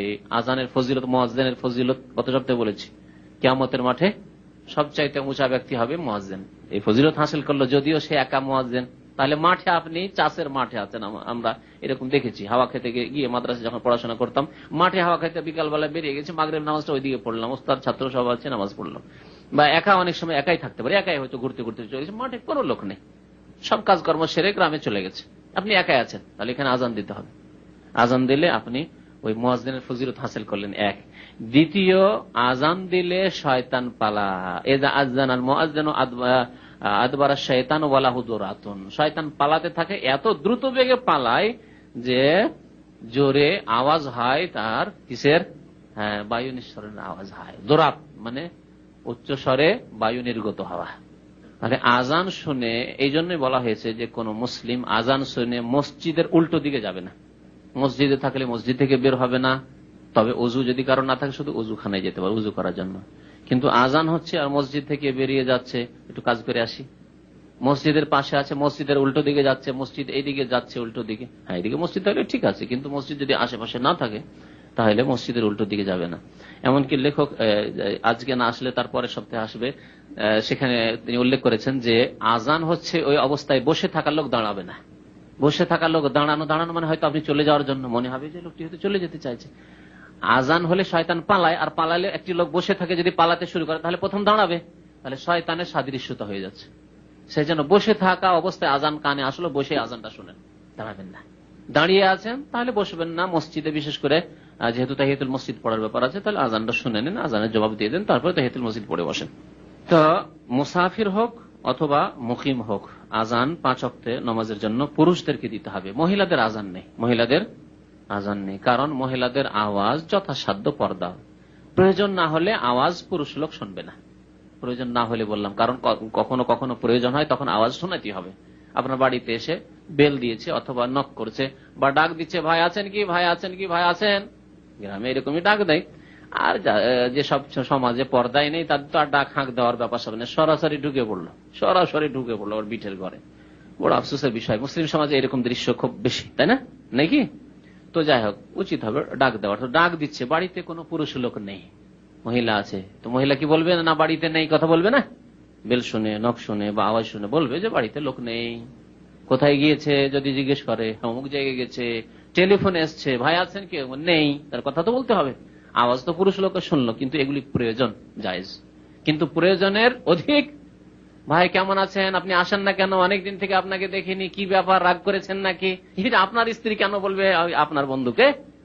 এটি প্রয়োজন নয়। তাহলে হাজা, বুঝতে পারছেন কথা, না পাচ্ছেন না?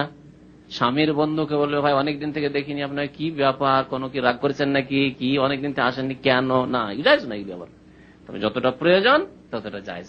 আজান দেওয়া মহিলাদের ক্ষেত্রে প্রয়োজন নেই, সুতরাং আজান মহিলাদের জামাতের জন্য আজান, শুধু মহিলাদের কোথাও যদি জামাত হয় আজান নেই তাদের। তবে একামত সম্পর্কে ইখতিলাফ রয়েছে, 2টি মত রয়েছে ওলামাদের। তবে একামত দিতে পারে, অধিকাংশ আলেমদের নিকটে দিতে পারে। আর কেউ কেউ বলেছেন না, তারা একামত দেবে। এই ক্ষেত্রে যে হাদিসগুলি রয়েছে, কেউ কেউ আপত্তি করেছেন, যারা আপত্তি করেছেন তারা বলছে না, দেওয়া যাবে না বা দেওয়া জরুরি নয়। একদল বলছে দেওয়াই যাবে না, যেমন আমার দেশের মুকাল্লিদগণ, তাই না, তারা মহিলাদের একামত বলে না। আর একদল বলছে দেওয়া জায়েজ আছে কিন্তু জরুরি ওয়াজিব নয়। আর একদল বলছে না, মহিলাদেরকে একামত দিতে হবে, কারণ একামতের ব্যাপারটি বাইরে আওয়াজ পৌঁছবে না। একামতের আওয়াজ এমন আওয়াজ, এটি ভিতরে হয়তো মহিলারা নামাজ পড়বে, বাড়ির মহিলারা ঘরের ভিতরে, বাইরে আওয়াজ যাবে না। তো এইভাবে একামত দিবে। তো আল্লাহু আলাম, একামত মহিলাদের দেওয়া উচিত, কিন্তু আজান নয়। ইউকাতালু আহলু বালাদিন তারাকুহুমা, কোন শহরবাসী যদি আজান না দেয়, আজান ছেড়ে দিয়েছে, আজান দেয় না, তারা নামাজ পড়ে কিন্তু আজান দেয় না, নামাজ পড়ে আজান দেয় না, তাহলে কি করতে হবে? মুসলিম সরকারকে তাদের বিরুদ্ধে যুদ্ধ করতে হবে, লড়াই করতে হবে। কারণ এটি ইসলামের একটি স্পষ্ট ইবাদত, শায়ের যা ছেড়ে দিয়েছে তারা। লিআন্নাহুম মিন শায়েরিল ইসলামিল যাহিরা, কেন তাদের বিরুদ্ধে কেতাল, যুদ্ধ করতে হবে? আর এই যুদ্ধ কে করবে? যাদেরকে আল্লাহ শক্তি দান করেছেন। কাদের শক্তি দান করেছেন? যাদের কাছে ক্ষমতা রয়েছে, দেশে ক্ষমতা রয়েছে, ইসলামিক সরকার। ফালা ইয়াজুজু তাতিলুহুমা, সুতরাং আজান এবং একামতকে কি করে দেওয়া? নষ্ট করে দেওয়া, বিনষ্ট করা। তাতিল মানে উঠিয়ে দেওয়া, বিনষ্ট করে দেওয়া জায়েজ নয়। ওয়াসিফাতুল মুতাবারাতু ফিল মুয়াজ্জিন, এখন বলছেন মুয়াজ্জিন কেমন হওয়া উচিত? মুয়াজ্জিনকে কি আলেম হইতে হবে? যেমন ইমামের ক্ষেত্রে হাফেজ হলে ভালো, আলেম হলে ভালো, বিশেষ করে নামাজ সম্পর্কে যাতে করে যথেষ্ট জ্ঞান থাকে।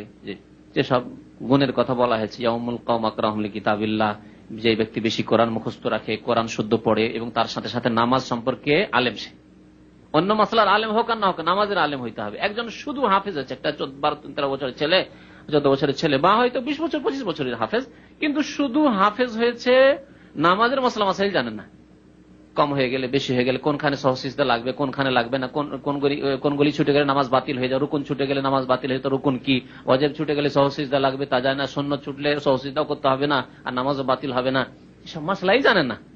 যদিও সে হাফেজ, যদিও কারি, সে নামাজের ইমামতির হকদার নয় পক্ষান্তরে। তাহলে বোঝা গেল যে একজন ইমামতির হকদার হওয়ার জন্য কোরআনের হেফজের প্রয়োজন, শুদ্ধ কোরআন তেলাওয়াত করতে পারে সেটিও প্রয়োজন, মানে কেরাত জানে ভালো সেটাও প্রয়োজন, যত ভালো হবে তত ভালো। তার সাথে সাথে নামাজের জ্ঞানী হইতে হবে, নামাজের আলেম হইতে হবে, সেটাও জরুরি।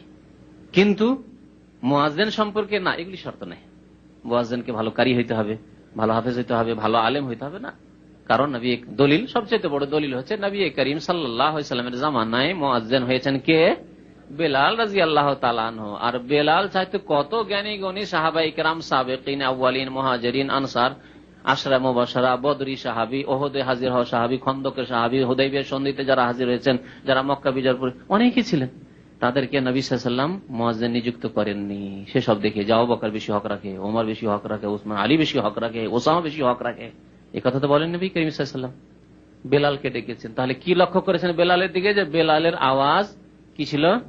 বেশি উঁচা ছিল, উচ্চ স্বরে তিনি আওয়াজ দিতে পারতেন।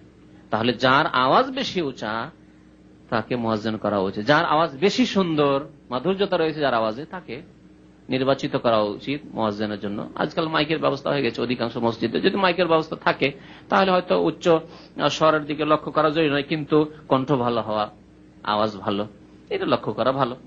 আর বলছেন যে ওয়াসিফাতুল মুতাবারাতু ফিল মুয়াজ্জিন, মুয়াজ্জিনের যেগুলি লক্ষণীয় গুণাবলী বা বৈশিষ্ট্য, যেগুলি লক্ষ্য রাখা উচিত, যেসব বৈশিষ্ট্য মুয়াজ্জিন নির্বাচনের ক্ষেত্রে, প্রথম হচ্ছে আইয়াকুনা সাইয়্যিদান, যাতে করে সওত থেকে সাইয়্যিদ, সওত মানে কি? আওয়াজ, সওত মানে আওয়াজ, আর সাইয়্যিদ মানে যার আওয়াজ উঁচু আওয়াজ, উচ্চ স্বরে যে আজান দিতে পারে তাকে বাছাই করতে হবে। লিআন্নাহু আবলাগু ফিল ইলাম, কারণ আজানের উদ্দেশ্য হচ্ছে মানুষকে জানানো, আর সেই ব্যক্তি উচ্চ স্বরে আজান দিলে জানাতে পারবে। আগের যুগে বিনা মাইকে আজান হতো, ফজর আজান 2 কিলোমিটার 3 কিলোমিটার দূর থেকে আমরা শুনতে পেতাম। ফজরের সময় তো আর অন্য কোনো ধ্বনি থাকে না, আওয়াজ থাকে না, সেই জন্য আওয়াজটা একবারে পরিষ্কার হয়ে যতদূর তার আওয়াজ পৌঁছেছে ততদূর বাতাসে ভেসে পৌঁছে যায়। পক্ষান্তরে অন্য সময় হয়তো অতদূর পৌঁছবে না, 3 কিলোমিটার থেকে 1 কিলোমিটার হয়তো পৌঁছবে না, ঠিক না, কাজকর্মের সময়। তো এইরকম লোকের প্রয়োজন, কারণ যত দূর পর্যন্ত আওয়াজ পৌঁছানো সম্ভব পৌঁছাতে হবে, মানুষকে জানাতে হবে। শয়তান বিতাড়িত হবে, যতদূর পর্যন্ত আওয়াজ যাবে ততদূর পর্যন্ত শয়তান পালাবে, এই ফায়দা হলো। আর আরেকটি গুণ হচ্ছে বৈশিষ্ট্য, আমিনান, বিশ্বস্ত হইতে হবে। মুয়াজ্জিনকে আমানতদার হইতে হবে। আমানতদার মানে খেয়ানতকারী হইলে হবে না, দায়িত্বহীন হইলে হবে না। আমিনের বিপরীত হচ্ছে দায়িত্বহীন। দায়িত্ব জ্ঞান বলে কিছু নেই। অনেকে আছে একটা দায়িত্ব দিয়ে দেন, দায়িত্ব নিয়েছে তখন সুন্দর করবে, নেইনি, কিন্তু যখন জবরদস্তি করে তাকে দেওয়া হলো, নিয়েছি তখন কাজ আমাকে সুন্দর করে করতে হবে। এটি হচ্ছে আসলে উচিত কাজ, যে আপনাকে একটি দায়িত্ব দেওয়া হয়েছে, কাজ ভালো করে করবেন আপনি। আর দায়িত্ব নিতে আগ্রহী বা দায়িত্ব নিতে আগ্রহী না হলে, দায়িত্ব দেওয়া হয়েছে নিয়েছে আর কাজ ঠিকভাবে করে না, দায়িত্বহীন, আমিন নাই, আমিন হইতে হবে। তো মুয়াজ্জিনকে আমিন হইতে হবে, আমানতদার, বিশ্বস্ত বা দায়িত্ব কি বলা যেতে পারে এই ক্ষেত্রে, দায়িত্বশীল। তো যাকে দায়িত্ব দেয় সে দায়িত্বশীল, দায়িত্ব সম্পর্কে যার কি রয়েছে, জ্ঞান রয়েছে, দায়িত্ববান ব্যবহার হয় এরকম। লিআন্নাহু মুতামান, কারণ সেই ব্যক্তি দায়িত্ববান, মুতামান মানে দায়িত্ববান, তাকে তার উপর দায়িত্ব ন্যস্ত করা হয়েছে। এই অংশটুকু নবী করিম সাল্লাল্লাহু আলাইহি ওয়াসাল্লামের একটি হাদিস থেকে নেওয়া হয়েছে। নবী সাল্লাল্লাহু আলাইহি ওয়াসাল্লাম বলেছেন, আল ইমামু দামিনুন ওয়াল মুআজ্জিনু মুতামান। ইমাম হচ্ছে জামিন মানে জিম্মেদার, দায়িত্বশীল, তার উপর জামানত রয়েছে, দায়িত্ব রয়েছে। নামাজ পড়াবে, কখন গিয়ে নামাজ শুরু করাতে হবে না শুরু করাতে হবে, এটি জামানত। এবং নামাজটা সুন্দরভাবে পড়াইতে হবে, নামাজে কোথাও যদি ভুল হয়ে যায়, সহসিদ্ধার প্রয়োজন, সহসিদ্ধা তার দায়িত্ব। এগুলি দায়িত্ব মুক্তাদির নয়, সেগুলি দায়িত্ব তার। তাহলে জামানত রয়েছে এই ক্ষেত্রে কার? ইমামের। ওয়াল মুআজ্জিনু মুতামান, আর মুআজ্জিন হচ্ছে আমানতদার, তাকে আমানতের খেয়াল রাখতে হবে, খেয়ানত করলে হবে না এই ক্ষেত্রে, বিশ্বাসঘাতকতা করলে হবে না, ধোঁকাবাজি করলে হবে না। কেমন করে আজানের সময় হয়নি, আজান দিয়ে বসলে, বলেন রোজা রমজানের দিন বা যে কোনো দিনে গ্রামের মানুষ, শহরের মানুষ নফল রোজা রাখতে পারে, আজান যদি 2 মিনিট আগে হয়ে যায় তাহলে রোজাগুলি নষ্ট করলো না? এই জবাব কে দেবে? রোজাদারের তো অসুবিধা নেই, কারণ আজান হয়ে মাগরিব হয়ে গেছে, তাই তো আজান হয়েছে, আমি রোজা ইফতার করে দিলাম, রোজা খুলে দিলাম। কিন্তু কালকে আমাদের ধরা খাবে ওই মুয়াজ্জিন যে তুমি সময়ের পূর্বে আজান দিয়ে কত লোকের রোজা নষ্ট করেছো। তারপরে সেহরি খাওয়ার ক্ষেত্রে অতক্ষণ পর্যন্ত সেহরি খাওয়া যাবে যতক্ষণ পর্যন্ত ফজর আজান না হয়েছে। আজান যদি সময় মতো না দেয়, বিলম্ব করে আজান দেয়, তাহলে কত লোকের রোজা নষ্ট করলো। 10 মিনিট বিলম্ব করে আজান দিল, তাহলে কত লোকের রোজা নষ্ট করলো সেহরি বিলম্বে খাওয়িয়ে। আজান হয়নি এখনো, খেয়েই যাচ্ছে, অথচ 10 মিনিট হয়ে গেছে, তাহলে গেল রোজা। জবাবদেহি করবে আল্লাহর কাছে এই খেয়ানত করলো তাদের রোজার ক্ষেত্রে। আগে আজান দিয়ে বসলো, বেচারা উঠেছে ঘুম থেকে তাড়াতাড়ি করে, সময় আসলে এখনো 10 মিনিট আছে, খেতে পারতো, কিন্তু আজান শুনে আর খেতে পারলো না, পানিও খেতে পারলো না সাহস করে। এর কালকে আমাদের কে জবাবদেহি করবে? লোকটাকে সারাদিন অনাহারে আর পিপাসায় রাখলে অগ্রিম আজান দিয়ে সময়ের আগে। বুঝতে পারছেন?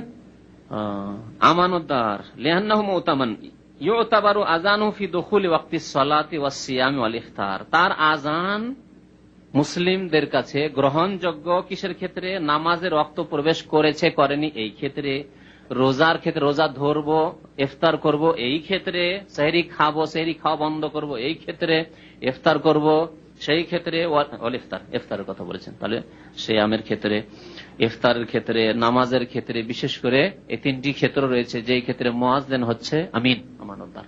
একটু যদি খেয়ানত করে, দায়িত্বহীনতা করে, তাহলে জবাবদেহি তাকে করতে হবে। এবং অনেকে রোজা নষ্ট করবে, অনেকে নামাজ নষ্ট করবে, আগে আজান দিয়ে ফেললো, আগে নামাজ পড়িয়ে দিল, তাহলে নামাজ নষ্ট করলো। বিলম্ব করে আজান দিল, তাহলে তাদের উত্তম সময়ে নামাজ পড়ার সুযোগ তাদেরকে দিল না। যেমন আমাদের দেশে জোহর আজান ওই একটা সময় হবে, হ্যাঁ, আসরে আজান হবে 4:30-5টার পরে আসর আজান হবে, ফজর আজান হবে সূর্য ওঠার আধা ঘন্টা আগে এখানে আজান হবে বা নামাজ হবে। এই যদি অবস্থা হয়, আউয়াল ওয়াক্তে যদি আজান না হয়, তাহলে জবাবদেহি করতে হবে আল্লাহর দরবারে। কোন তৃতীয় বৈশিষ্ট্য, তাহলে 2টি কথা হলো, একটি হচ্ছে আওয়াজ ভালো হইতে হবে, উঁচু আওয়াজ হইতে হবে। দ্বিতীয় হচ্ছে বিশ্বস্ত আমানতদার হইতে হবে।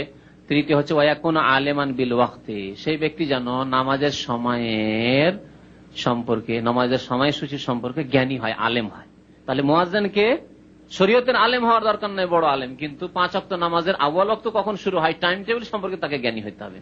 এখানে তো খুব সুযোগ করে দিয়েছে, প্রত্যেক মসজিদে ক্যালেন্ডার, ইসলামিক ক্যালেন্ডার রাখা আছে, এই আজানের সময় হয়ে গেছে। বা ঘড়ি তো অনেক সময় ঘড়ি পেক পেক পেক করা শুরু করলো, অ্যালার্ম দেওয়া শুরু করলো, আজান দেওয়া শুরু করলো। মক্কার আশেপাশে যারা থাকে, মক্কাতুল মুকাররম অন্যান্য মসজিদে, তাদেরকে দেখেছি একটা ছোট টেপ রেকর্ডার নিয়ে বসে আছে, দেখেছেন?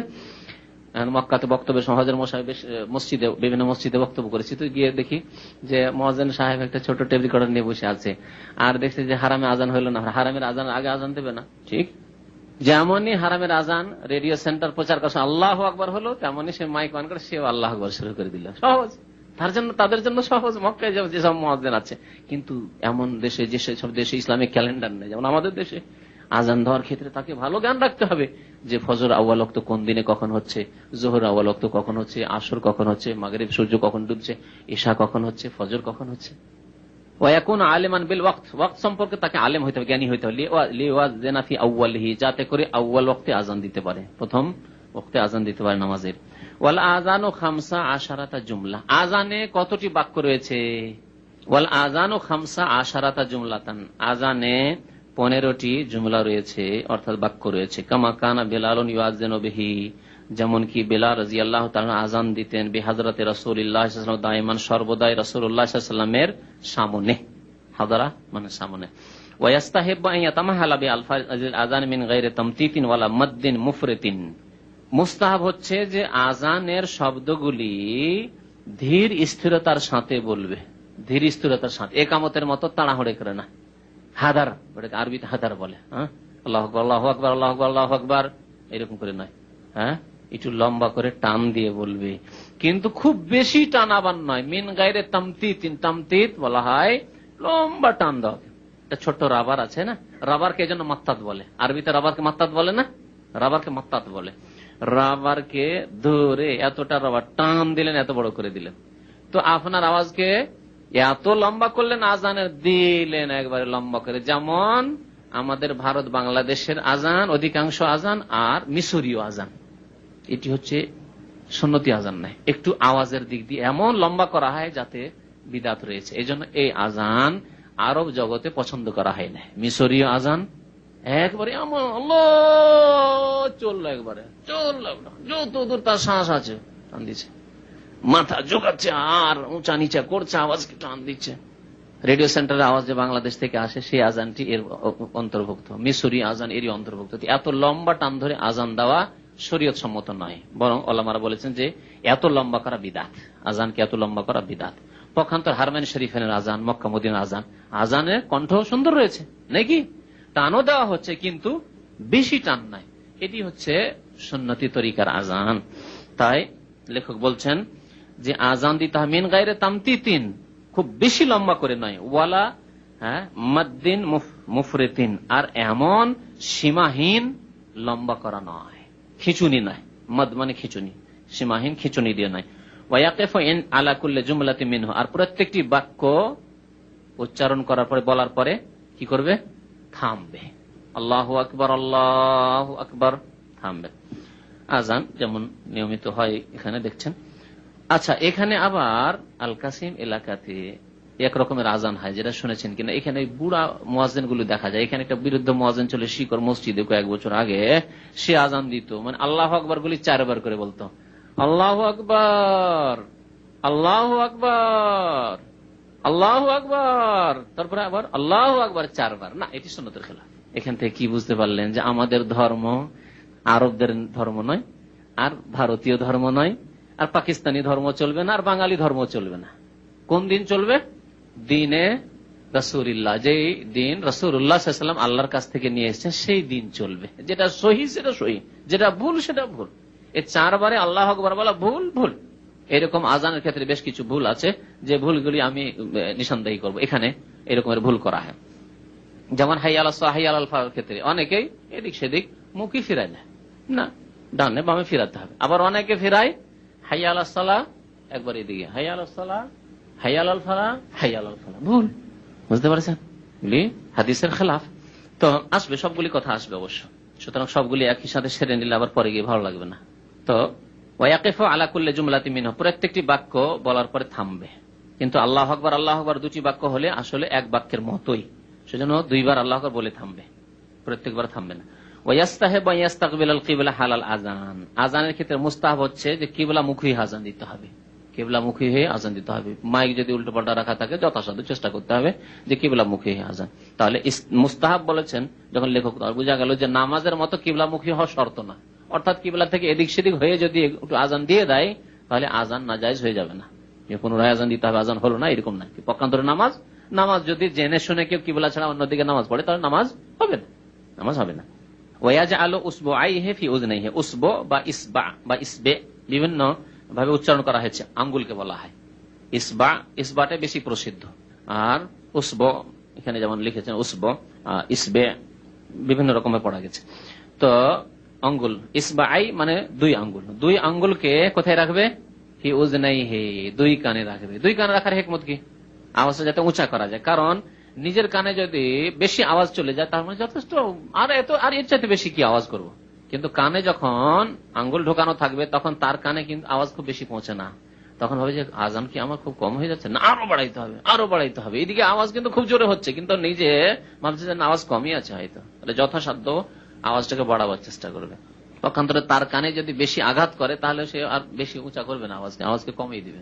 কানে আঙ্গুল দেওয়ার ক্ষেত্রে আঙ্গুল দিয়েও রাখতে পারে, আবার যদি ছেড়ে দেয় যখন স্টপ করলো তখন হাত নামিয়ে দিল, অসুবিধা নেই এই ক্ষেত্রে। কারণ এই ক্ষেত্রে স্পষ্ট কোনো প্রমাণ নেই যে হাত সবসময় রাখতে হবে শুরু থেকে শেষ পর্যন্ত, না আল্লাহু আকবার, আল্লাহু আকবার, আল্লাহু আকবার, আল্লাহু আকবার, যেমন এখানে অনেকেই করে, তাই না? এখানে এরকম করে, অসুবিধা নেই। আর কি করতে হবে? লিআন্নাহু আরফাউ লিস-সাউত, এতে আওয়াজ উঁচু হবে, আওয়াজ উঁচু হবে কানে আঙ্গুল দিয়ে থাকলে। ওয়ায়ালতাফিতু ইয়ামিনান ইনদা কাউলি হাইয়া আলাস সালাহ, হাইয়া আলাস সালাহ বলার সময় ডান দিকে মুখ ফিরাবে, ইলতিফাত করবে। এই ক্ষেত্রে ইলতিফাত বলা হয় মুখ ফিরানোকে। ইলতিফাত 3 প্রকারের, কোনটি করতে হবে? একটা হচ্ছে চোখ ফিরানো, চোখ ফিরানো, একটা হচ্ছে মুখমণ্ডল ফিরানো, আর একটা হচ্ছে দেহ ফিরানো। দেহ ফিরানো হাইয়া আলাল ফালাহ, হাইয়া আলাস সালাহ, হাইয়া আলাল ফালাহ, আর একটা হচ্ছে হাইয়া আলাস সালাহ, আর একটা হচ্ছে শুধু চেহারা নয়, চোখ। হাইয়া আলাস সালাহ সময় ডান দিকে ইয়ামিনান, ওয়া শিমালান বাম দিকে মুখ ফিরাতে হবে ইনদা কাউলিহি হাইয়া আলাল ফালাহ, ফালাহর জন্য এসো বলার সময়। সালাতের জন্য এসো, নামাজের জন্য এসো যখন বলবেন তখন ডান দিকে, কারণ এইভাবেই রেওয়ায়াত এসেছে।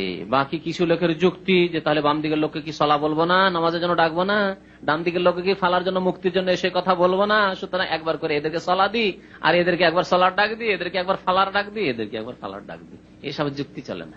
যখন রেওয়ায়াত এসে গেছে তখন ওইসব যুক্তি চলে না। দ্বিতীয় হাইয়া আলাল ফালার পরে ফজরের আজানে বিশেষ করে বিশেষ করে কি বলতে হবে? আসসালাতু খায়রুম মিনান নওম, মানে কি নামাজ ঘুমের তুলনায় উত্তম। খায়রুম মিনান নওম, উত্তম, পুরাই উত্তম, এমন কোন তুলনায় চলে না। ঘুমের সাথে নামাজের কোন তুলনা আছে নাকি? আসসালাতু খায়রুম মিনান নওম, সালাতই খায়র। আসসালাতু খায়রুম মিনান নওম মাররাতাইন, দুইবার বলবে হাইয়া আলাল ফালার পরে, ফজরের নামাজ বলবে। কোন জাতি যদি দিনে ঘুমাতে অভ্যস্ত হয়, এমন জায়গায় সব নাইট ডিউটি করে, সবাই নাইট ডিউটি করে, আর সারাদিন ঘুমায়, জোহরের সময় ঘুমিয়ে থাকে, তাহলে এই যুক্তিতে কেউ যদি বলে এখন তো সবাই ঘুমিয়ে, কারণ সারা রাত তো ডিউটি করেছে, সবাই ঘুমিয়ে, তাহলে আসসালাতু খায়রুম মিনান নওম বলবো। বিবেকের ভিত্তিতে যদি এই ফাতোয়া কেউ বলে চলবে? চলবে না, চলবে না, কারণ দিন কমপ্লিট হয়ে গেছে এবং নবী করিম সাল্লাল্লাহু আলাইহি ওয়াসাল্লাম শুধু ফজরের জন্য বলেছেন। অধিকাংশ মানুষ সারা বিশ্বে মুসলিমরা ফজরের সময় ঘুমিয়ে থাকে। দিনে কিছু লোক ঘুমায়, কিছু লোক হয়তো জোহরের আগেই ঘুমিয়েছে, কিছু লোক জোহরের পরে ঘুমিয়েছে, এই ঘুমের কোনো স্টেশন নেই। বাকি কথা হলো রাত্রের ঘুম একই রকমের, ফজরের পূর্বে সারা বিশ্বে প্রায় মানুষই ঘুমিয়ে থাকে। কারণ নবী কারীম সাল্লাল্লাহু আলাইহি ওয়াসাল্লাম এর আদেশ করেছেন। আরেকটি কথা এখানে শুনে নেন, জবাব দেওয়ার ক্ষেত্রে আসসালাতু খায়রুম মিনান নওম যখন বলা হয়, তখন আমাদের দেশের মানুষরা জবাব দেয় কি বলে জানেন কি? কেউ সাদাকতা ওয়া বারারতা, জয়ীফ হাদিস, সহিহ হাদিস তো দূরের কথা, জয়ীফ হাদিস শুনে রাখেন, জয়ীফও নেই। আর আমার দেশের হানাফি ভাইরা তো করে, আমি কিছু হাদিসের কাছে শুনতাম এরকম সাদাকতা বারারতা, তারপরে হাদিস তখন তিরমিজি পড়ি, আমি মিশকাত পড়া হয়ে গেছে, তার আগে 2 বছর মিশকাত পড়ি, তারপর তিরমিজি পড়েছি, তার আগে বুলুগুল মারাম পড়েছি, মানে 3-4 বছর পড়া হয়ে গেছে, কিন্তু সাদাকতা বারারতা হাদিস পাই না। তো আমার মনে একদিন প্রশ্ন জাগলো, একটু ভালো ওস্তাদকে জিজ্ঞেস করলাম হাদিসে, যে ওস্তাদ সাদাকতা বারারতা যে অনেকে বলে, তো এটা কেমন? তো তিনি বলছেন না, এটা ঠিক নয়। পরে আলহামদুলিল্লাহ সম্পর্কে তাহকিক গবেষণা করলাম, দেখলাম যে জয়ীফ হাদিসও নেই, জয়ীফ হাদিসও নেই। একামতে যখন কাদ কামাতিস সালাহ বলা হয়, তখন কি বলে? আকামাহাল্লাহু ওয়া আদামাহা, এটা জয়ীফ হাদিস, আর সহিহ নয়, জয়ীফ। এতদিন বলতেন, তাহলে সংশোধনের কত প্রয়োজন চিন্তা করেন তো দেখি। জয়ীফ, আকামাহাল্লাহু আদামা বলা জয়ীফ, আর সাদাকতা বারারতা বলা ভিত্তিহীন, এর কোনো ভিত্তি নেই, মানে জয়ীফও নেই। আর জয়ীফ হলেও তো আমল করা যাবে না। প্রথম কথা এটা ধরে রাখছে, জয়ীফ হলেও কোন হুকুম আকাম সাবেত হবে না, দুর্বল দিয়ে, তার উপরে একেবারে ভিত্তিহীন। এটি আলেমদের, এক শ্রেণীর বিদাতি আলেমদের মন গড়া কথা, যে লোকটি যখন ডাক দিল যে আসসালাতু খায়রুম মিনান নওম, ঘুমের তুলনায় নামাজ শ্রেষ্ঠ, উত্তম, তাহলে ওকে বলি সাদাকতা। সাদাকতা মানে তুমি সত্য বলেছো, বারারতা মানে তুমি নেকির কথা বলেছো। এটা যুক্তি শুধু, বুঝতে পারলেন? যুক্তি কোথাও নেই। হাসিয়া বোঝেন, টিকা, টিকাতে প্রথমে সাদাকতা বারারতা আমি খুঁজি পাই না। তিরমিজির হাসিয়া লিখেছে ওই দেওবন্দ থেকে, হানাফি দেওবন্দিরা লিখেছে ওখানে টিকাতে যে সাদাকতা বারারতা বলতে হবে। আমার মনে আরো প্রশ্ন জাগলো, টিকাতে কেন, কোনো হাদিস কেন নেই? আবার হাদিসের কোনো রেফারেন্স নেই। তো ভালো ওস্তাদ একজন ছিলেন, ভালো মুহাদ্দিস, তাকে জিজ্ঞেস করলাম, তিনি বললেন যে না, এটা প্রমাণিত নয়। এতটুকু এলেম প্রথম হাসিল করলাম, তারপরে দেখলাম যে কোনো হাদিসও নেই রে বাবা এই ক্ষেত্রে। এমন কিছু আমল করে আমাদের দেশের এক শ্রেণীর মুকাল্লিদরা, অন্ধগোড়া মজাপন্থীরা, যা হাদিসও নেই, বুঝতে পারছেন? সুতরাং সাদাকতা বারারতা বলবেন না, আকামাহাল্লাহু ওয়া আদামাহা বলবেন না। কি বলতে হবে? নবী সাল্লাল্লাহু আলাইহি ওয়াসাল্লাম বলেছেন, যখন আযান শুনবে তখন মুয়াজ্জিন যেমন বলে তেমন তুমি বলো। তবে হাইয়া আলাস সালাহ, হাইয়া আলাল ফালাহর ক্ষেত্রে কি বলতে হবে? লা হাওলা ওয়ালা কুওয়াতা ইল্লা বিল্লাহ, সহিহ হাদিস দ্বারা প্রমাণিত। হাইয়া শুধু হাইয়া আলাস সালাহ, হাইয়া আলাল ফালাহর ক্ষেত্রে, বাকি যতগুলি শব্দ আছে যেমন মুয়াজ্জিন বলবেন তেমনি শ্রোতারা বলবেন। জি, আসসালাতু খায়রুম মিনান নওম 2 বার বলতে হবে ফজরের নামাজে। কারণ একটি কারণ হচ্ছে লিআমরিহি সাল্লাল্লাহু আলাইহি ওয়াসাল্লাম বিযালিকা, আল্লাহ রাসূল সাল্লাল্লাহু আলাইহি ওয়াসাল্লাম আদেশ করেছেন। বেলাল যখন ফজরের আযান দিচ্ছেন, তখন নবী সাল্লাল্লাহু আলাইহি ওয়াসাল্লাম বললেন যে বেলাল, হাইয়া আলাল ফালাহর পরে তুমি বলো আসসালাতু খায়রুম মিনান নওম, আসসালাতু খায়রুম মিনান নওম। তাই আল্লাহ রাসূল সাল্লাল্লাহু আলাইহি ওয়াসাল্লাম আদেশ। আর আরেকটি যুক্তি হচ্ছে যে লিআন্নাহু ওয়াক্তুন ইয়ানামুন নাসু ফীহি গালিবান, ফজরের পূর্বের সময়টি এমন একটি সময় যে সময় সারা বিশ্বের মানুষ ঘুমায়, ঘুমের সময় এটি সাধারণত। ওয়ালা তাজুজু জিয়াদাতু আলা আলফাজিল আযান বিআযকারিন উখরা ক্বাবলাহু ওয়ালা বা'দাহু ইয়ারফাউ বিহা সাওতাহ। আযানের ক্ষেত্রে না আযানের পূর্বে, না আযানের পরে, না আযানের মধ্যে, এই যে আযানের শব্দগুলি রয়েছে বা বাক্যগুলি রয়েছে, এছাড়া কোনো কিছু সংযোজন করা জায়েজ নয়, বাড়ানো জায়েজ নয়, জিয়াদা জায়েজ নয়। জিয়াদার নাম হয়ে যাবে কি? বিদআত। কারণ ধর্মের নামে আযান দিন নয়, আযান ইবাদত নয়, তাহলে এবাদতের ক্ষেত্রে, দিনের ক্ষেত্রে, ধর্মীয় ক্ষেত্রে যদি কিছু বাড়ানো হয় যা শরীয়তে নেই, কোরআন সুন্নাহ নেই, হাদিসে নেই, রাসূলুল্লাহ সাল্লাল্লাহু আলাইহি ওয়াসাল্লাম প্রমাণিত নয়, তার নাম কি? তার নামই তো বিদআত। সুতরাং আজানের আগে যদি কিছু বাড়ায়, মধ্যখানে বাড়ায়, যেমন মধ্যখানে শিয়ারা বাড়ায়। আমি দিল্লিতে ছিলাম, তো শিয়া মসজিদের পাশে ফজরের সময় নামাজ পড়তে উঠি, তো আজান শুনি, আবার আজানে শুনি আশহাদু আন্না মুহাম্মাদুর রাসূলুল্লাহর পরে বলে আশহাদু আন্না আলী ওয়াসিউল্লাহ, আশহাদু আন্না আলিয়ান ওয়াসিউল্লাহ। তাহলে মধ্যখানে সংযোজন করলো, এই বিদআত। প্রথমে যদি কেউ করে তাও বিদআত, শেষে করে আমাদের দেশের বিদাতি হানাফি ভাইরা, কবর পূজারীরা, বেরেলভিরা কি করে শুনেছেন? শুনেন, শোনাইলে মনে হবে। যদি আশেপাশে বেরেলভিদের আশেপাশে থেকে থাকেন মসজিদ, তাহলে শুনবেন তারা কি বলে, আসসালাতু আসসালামু আলাইকা ইয়া রাসূলুল্লাহ, আসসালাতু আসসালামু আলাইকা ইয়া হাবিবাল্লাহ, আসসালাতু আসসালামু আলাইকা ইয়া খায়রা খালকিল্লাহ। এই তিনটি বাক্য বাড়িয়েছে বেরেলভি হানাফিরা। ভারত, বাংলাদেশ, পাকিস্তান। ভারত, বাংলাদেশ, পাকিস্তানের কবর পূজারীদের মসজিদের আশেপাশে যদি থাকেন, কানে এই শব্দগুলি প্রত্যেক আজানের পরে পৌঁছিবে, আজানের শেষে। শুনেছেন না শুনেননি? বিদআতের তো কোনো স্টপেজ নেই, তাই না? নন স্টপেজ, মানে যে যেখানে পারলো বাড়িয়ে দিল। বাকি আমাদের স্টপেজ আছে। আল্লাহ যতটা বলেছেন করব, আল্লাহ রসুল বলেছেন ততটা করব, ততটা বলবো। তাহলে আমাদের একটা স্টেশন আছে, স্টপেজ আছে। আর আমাদের আমলে কি রকমের দেখেন, সৌদি আরবে যে আজান, সুন্নতি আজান, বাংলাদেশে সেই আজান, ভারতে সেই আজান, সারা বিশ্ব, ইউরোপ, আমেরিকা চলে যায় একই আজান, জাপানে চলে সেই আজান। কিন্তু বিদআত যখন করতে লাগবে তখন একরকম আর থাকবে না। ইউরোপ আমেরিকার বিদআত আলাদা, বাংলাদেশি বিদআত আলাদা, ভারতীয় বিদআত আলাদা, পাকিস্তানি বিদআত আলাদা, এক এক আরবদের বিদআত আলাদা। বিদআত করতে লাগলে তখন আর কোন স্টেশন থাকবে না। খেয়াল খুশি যেখানে যে রকমের খেয়াল খুশি হইলো, তখন সেই রকমই সেখানে শুরু করলো, তাই হয়েছে। তো ওয়ালা তাজুজু জিয়াদা, বৃদ্ধি করা জায়েজ নয়, আলা আলফাজিল আজান, আজানের শব্দের উপর, বিআজকারিন ওখরা, অন্য কোন জিকির, যে কোনো জিকির হলেও জায়েজ নয়। কেউ সুবহানাল্লাহ বাড়াবে, আলহামদুলিল্লাহ বাড়াবে, লা ইলাহা ইল্লাল্লাহ আরো কিছু বাড়াবে, লা ইলাহা ইল্লাল্লাহ একবার দুইবার বাড়াবে, চলবে? চলবে না। কাবলাহু ওয়ালা বাদাহু, না প্রথমে না পরে, মধ্যখানে হলেও চলবে না। ইয়ারফাউ বিহা সাউতাহু, আর সেগুলি উচ্চ স্বরে বলবে, তা চলবে না। লিআন্না যালিকা মিনাল বিদআইল মুহদাসা, কারণ এগুলি হচ্ছে নব আবিষ্কৃত বিদআত। বিদআত এবং মুহদাসা মানে নব আবিষ্কৃত বিদআত। নবী করিম সাল্লাল্লাহু আলাইহি ওয়াসাল্লাম, সাহাবায়ে কেরাম, খুলাফায়ে রাশিদিন থেকে প্রমাণিত নয়। তাহলে আরেকটি কথা এখানে বলে দিই প্রাসঙ্গিক, সেটা হচ্ছে আমাদের দেশে আজানের পরে মোনাজাত করে, আজানের পরে মুয়াজ্জিন করে, আর যারা শোনে মসজিদে তারাও মোনাজাত করে। এটি বৃদ্ধি করা নয় কি? মোনাজাত নেই, হাত উঠিয়ে দোয়া করা নেই। তো দোয়া পড়া আছে, ওই দোয়াগুলি পড়া আছে বিনা হাত উঠায়, তাহলে হাত উঠানোটা জিয়াদা হয়ে গেল, বিদআত। ফাকুল্লু মা ইউফআলু গায়রাল আযানি সাবিতান রাসূলুল্লাহ সাল্লাল্লাহু আলাইহি ওয়াসাল্লাম ফাহুয়া বিদআতুন মুহাররামা। সুতরাং নবী করিম সাল্লাল্লাহু আলাইহি ওয়াসাল্লাম থেকে প্রমাণিত আজান ছাড়া অন্য কোন রকম ভাবে আজান দিলে সেটি হবে বিদআত, হারাম, মুহাররাম। ফাকুল্লু যালিকা মুহদাসুন মুবতাদা, এই সমস্ত হচ্ছে বিদআত, নব আবিষ্কৃত। ইয়াহরুমু ফিলুহু, এগুলি করা হারাম। তাহলে আসসালাতু ওয়াসসালামু আলাইকা রাসূলুল্লাহ, আজানের আগে পরে বলা, মধ্যে বলা, এগুলি হচ্ছে বিদআত। আশহাদু আন্না আলিয়ান খলিফাতুল্লাহ অথবা ওয়াসিউল্লাহ, আশহাদু আন্না ফাতেমাতা উমুক, আশহাদু আন্না হুসাইনান হাসাইনান, এইসব হচ্ছে বিদআত, হারাম। ওয়াজিবু ইনকারুহু, সুতরাং এর প্রতিবাদ করা উচিত। আলামান ফাল, ওই ব্যক্তির বিরুদ্ধে যে ব্যক্তি এগুলি বিদআত করবে, যদি সম্ভব হয় তাহলে প্রতিবাদ করতে হবে। প্রতিবাদের তিনটি স্তর আছে না নেই?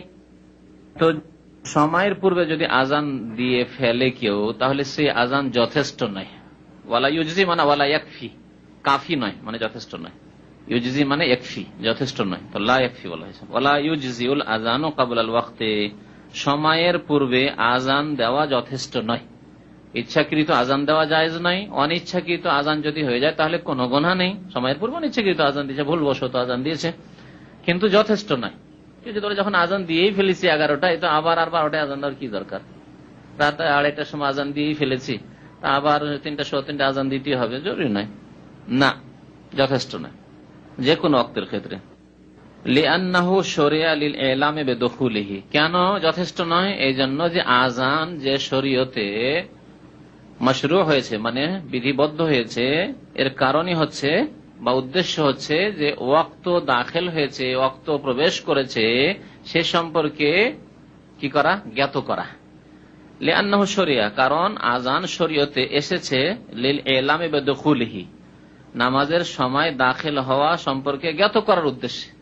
তাহলে আপনি সময়ের আগেই যখন আজান দিয়ে ফেলেছেন, মানুষ ভুল বুঝলো যে হয়তো সময় হয়ে গেছে, এখন কিছুক্ষণ পরে আবার যখন আসল সময় হলো নামাজের তখন জানাতে হবে, কারণ এখন ওয়াক্ত দাখিল হয়েছে বা সময় হয়েছে। সুতরাং আগের যে আজান দেওয়া হয়েছে সেই আজান যথেষ্ট নয়।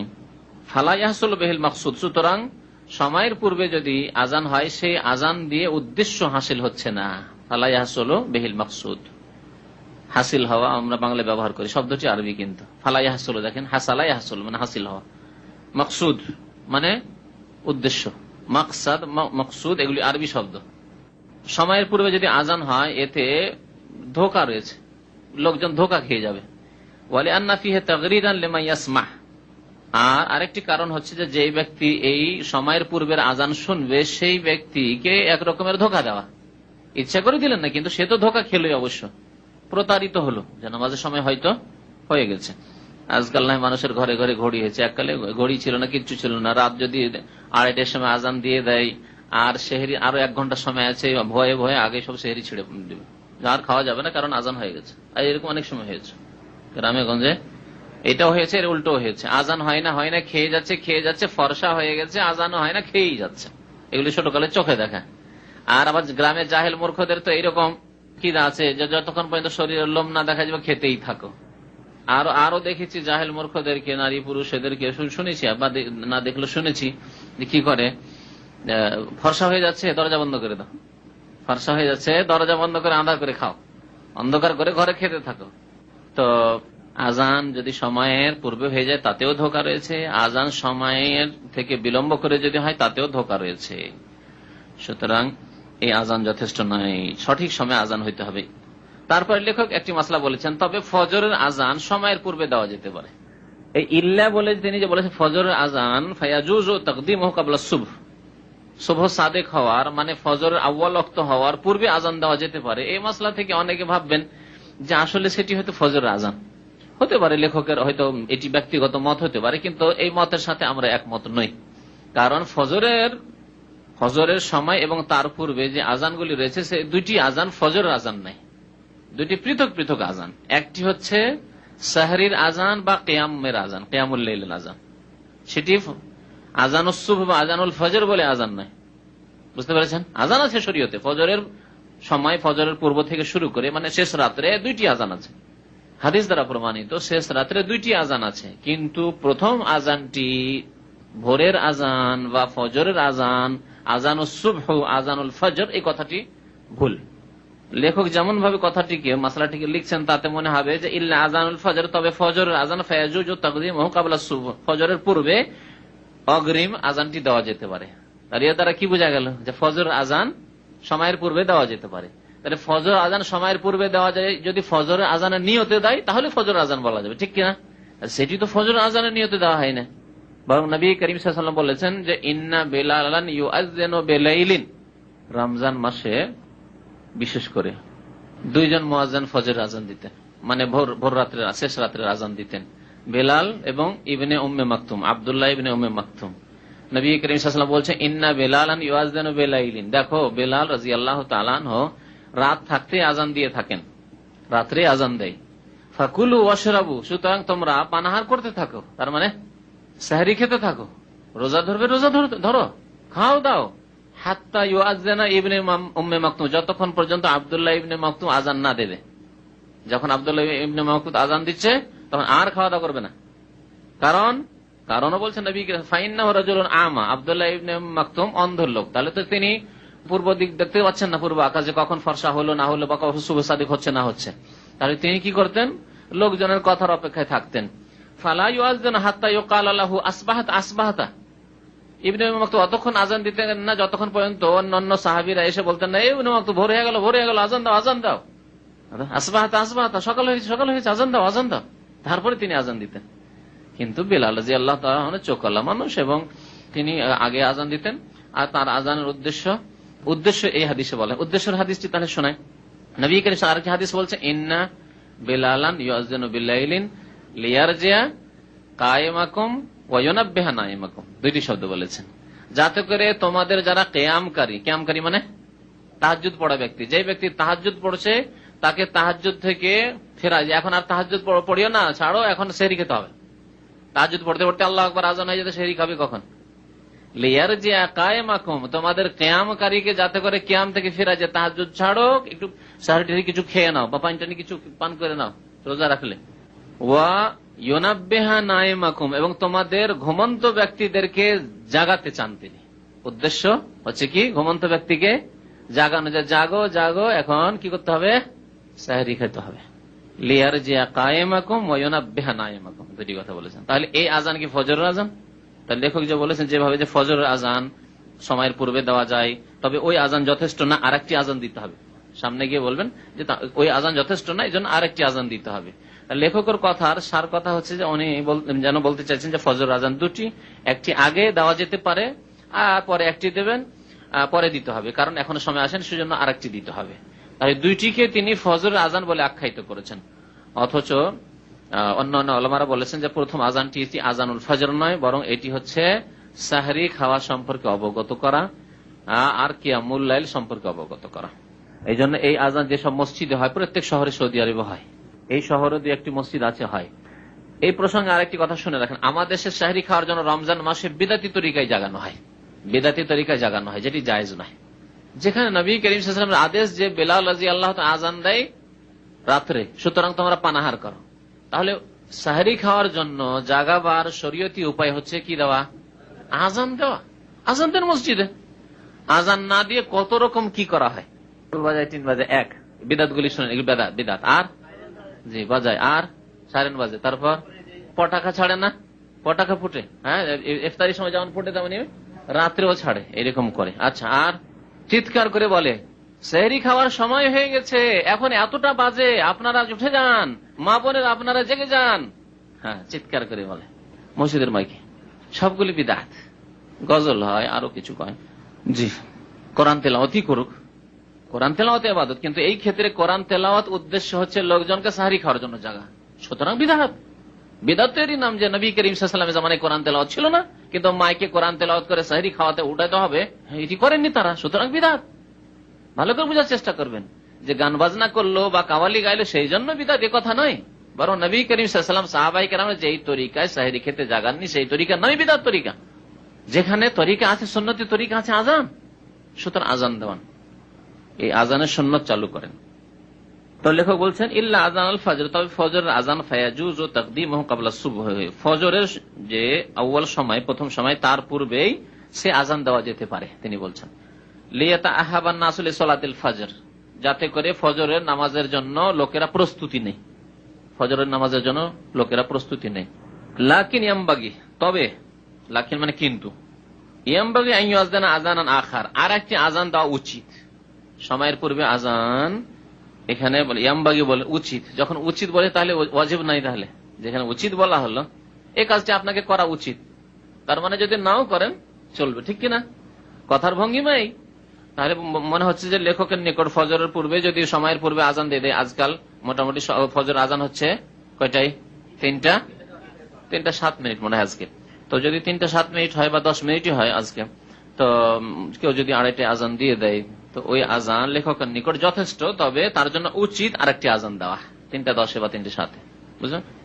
ইনদা তুলুল ফজর, যখন ফজর হবে, ফজর তুলু হবে মানে ফজর উদয় হবে। লিয়ারিফান নাসু দুখুলাল ওয়াক্তি ওয়া হুলুলাস সালাতি ওয়াস সিয়াম, যাতে করে লোকেরা জানতে পারে যে এখন ফজরের ওয়াক্ত দাখিল হয়েছে, আর হুলুলাস সালাহ নামাজের সময় আরম্ভ হয়েছে। হুলুল মানে প্রবেশ করা, দাখিল হওয়া। আর ওয়াস সিয়াম, এবং রোজার সময় জানতে পারে যে রোজার সময়, রোজা ধরার সময় শেষ হয়ে গেছে, আর রোজা ধরার সময় নেই। দ্বিতীয় যখন আজান হলো তখন মানুষ বুঝতে পারলো যে আজান ফজর হয়ে গেছে, আর রোজা ধরার সময় নেই। এই ক্ষেত্রে যদি মুয়াজ্জিন 2 জন হন, এটি ভালো। দেখেন নবী করিম সাল্লাল্লাহু আলাইহি ওয়াসাল্লাম 2 জন মুয়াজ্জিন রেখেছেন।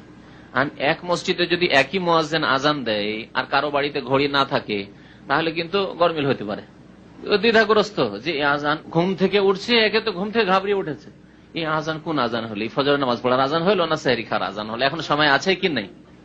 বলছে যে মুয়াজ্জিন যদি 2 জন হয়, তাহলে গ্রামের লোকেরা বুঝতে পারবে যে এই আজানটি কার আওয়াজে আজান হচ্ছে, তাহলে বুঝা এটি আগে বেলালের আজান, আর এটি হচ্ছে ইবনে উম্মে মাকতুম আব্দুল্লাহর আজান।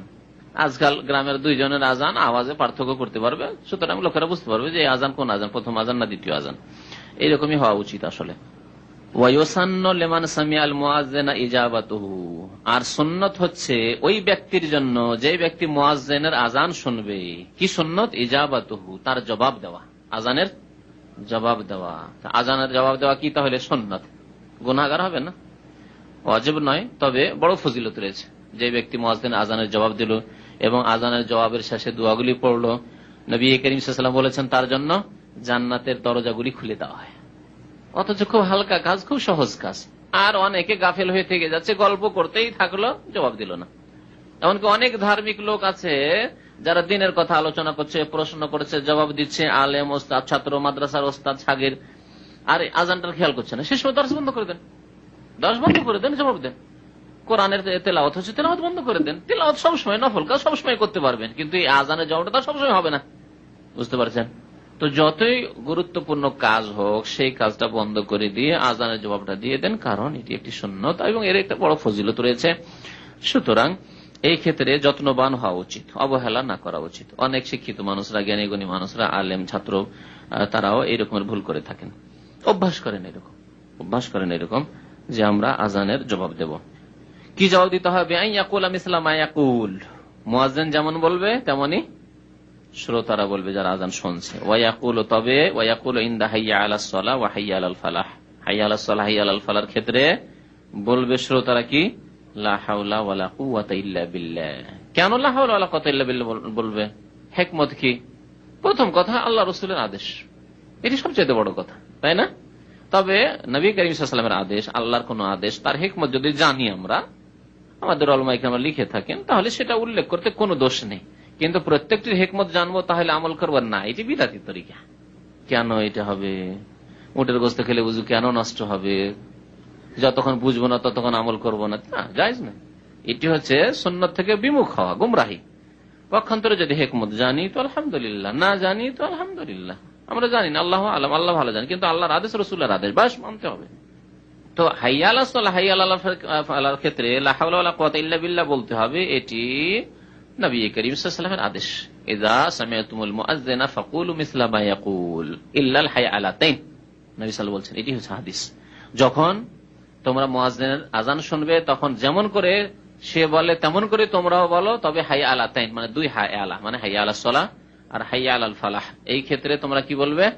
ফাকুলু লা হাওলা ওয়ালা কুওয়াতা ইল্লা বিল্লাহ। প্রথম কথা বলবেন, এটি নবী সাল্লাল্লাহু আলাইহি ওয়াসাল্লামের আদেশ। তবে হিকমত অর্থ যদি বুঝেন তাহলে হিকমত হয়ে যাবে। অর্থ যদি বুঝেন তো নিজেই হিকমত বের করতে পারবেন। হাইয়া আলাস সালাহ মানে নামাজের উদ্দেশ্যে এসো, হাইয়া মানে এসো, আহ্বান করো না, হাইয়া মানে এসো, হাইয়া হাইয়া মানে তাল তাল, হাইয়া মানে আরবিতে হয় তাল। তো হাইয়া আলাস সালাহ নামাজের প্রতি, নামাজের জন্য এসো। ও হাইয়া আলাল ফালাহ মুক্তির জন্য এসো, বা মুক্তির দিকে ধাবিত হও। এই যে মুক্তির জন্য ডাকলো, ফালার জন্য, সালাতের জন্য ডাকলো, আপনাকে আসতে হবে, আমাকে আসতে হবে, মুসলিম আসতে হবে। তবে এই আসার তৌফিক আল্লাহ যদি না দেন তো আসতে পারবো না। এক্ষুনি আসার ইচ্ছা করলাম আর হঠাৎ করে এমন পেটে ব্যথা শুরু হলো, আর কোথায় যাবেন? চিৎকার করা শুরু করলেন, আমাকে হাসপাতাল নিয়ে চলে, মরলাম মরলাম মরলাম, আর যাবেন কোথায়? মসজিদ। তাহলে আল্লাহ রাব্বুল আলামিন তৌফিক না দিলে আপনার কোনো উপায় নেই, ঠিক না? এইরকমই শয়তান মানুষের রক্তের সাথে চলাফেরা করছে। ইন্নাশ শায়তানা ইয়াজরি মিনাল ইনসানি মাজরাদ দাম। তাহলে শয়তান আজকের একজন ভালো মানুষকে কালকে গুমরাহ করতে পারে। কাল পর্যন্ত খুব ভালো মানুষ নামাজি, একেবারে হাইয়া আলাস সালাহ শুনতে দৌড় দিয়ে আসতো, কিন্তু বিশ্বকাপ খেলা শুরু হয়েছে, আর কোথা হাইয়া আলাস সালাহ, হাইয়া আলাল ফালাহ, খেলা দেখে মত। এরকম বহু লোক আছে। হাইয়া আলাস সালাহ, হাইয়া আলাল ফালাহর ক্ষেত্রে কি বলতে হবে? লা হাওলা ওয়ালা কুওয়াতা ইল্লা বিল্লাহ। লা হাওলা ওয়ালা কুওয়াতা ইল্লা বিল্লাহ মানে কি? লা হাওলা আমার ফিরার কোনো ক্ষমতা নেই, হাওল মানে ফিরা, ওয়ালা কুওয়াতা আমার কোনো শক্তি নেই, ইল্লা বিল্লাহ আল্লাহ ছাড়া, আল্লাহর তৌফিক ছাড়া।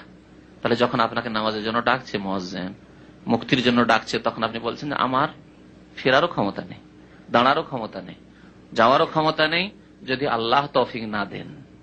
যদি বাধা সৃষ্টি হয়ে যায়, এমন বাধা যে আমি মসজিদে যেতে পারলাম না, লা হাওলা ওয়ালা কুওয়াতা ইল্লা বিল্লাহ। সুতরাং আপনি বলতে চাইছেন যে দেখো আমি লাব্বাইক হাজির আছি, আল্লাহ যদি আমাকে তৌফিক দেয় তো আমি হাজির আছি। তুমি ডাক দিলে হাইয়া আলাস সালাহ, হাইয়া আলাল ফালাহ বলে মসজিদের দিকে ডাক দিলে, আমি ওকে আসছি, লাব্বাইক হাজির। তবে আল্লাহ যদি তৌফিক না দেয় আমার কোনো ক্ষমতা নেই। সুম্মা ইয়াকুলু বাদা মা ইয়াফরুগুল মুয়াজ্জিন, মুয়াজ্জিন যখন আজান থেকে ফারিগ হয়ে যাবে, মানে আজান শেষ হয়ে যাবে, তখন কি বলবে?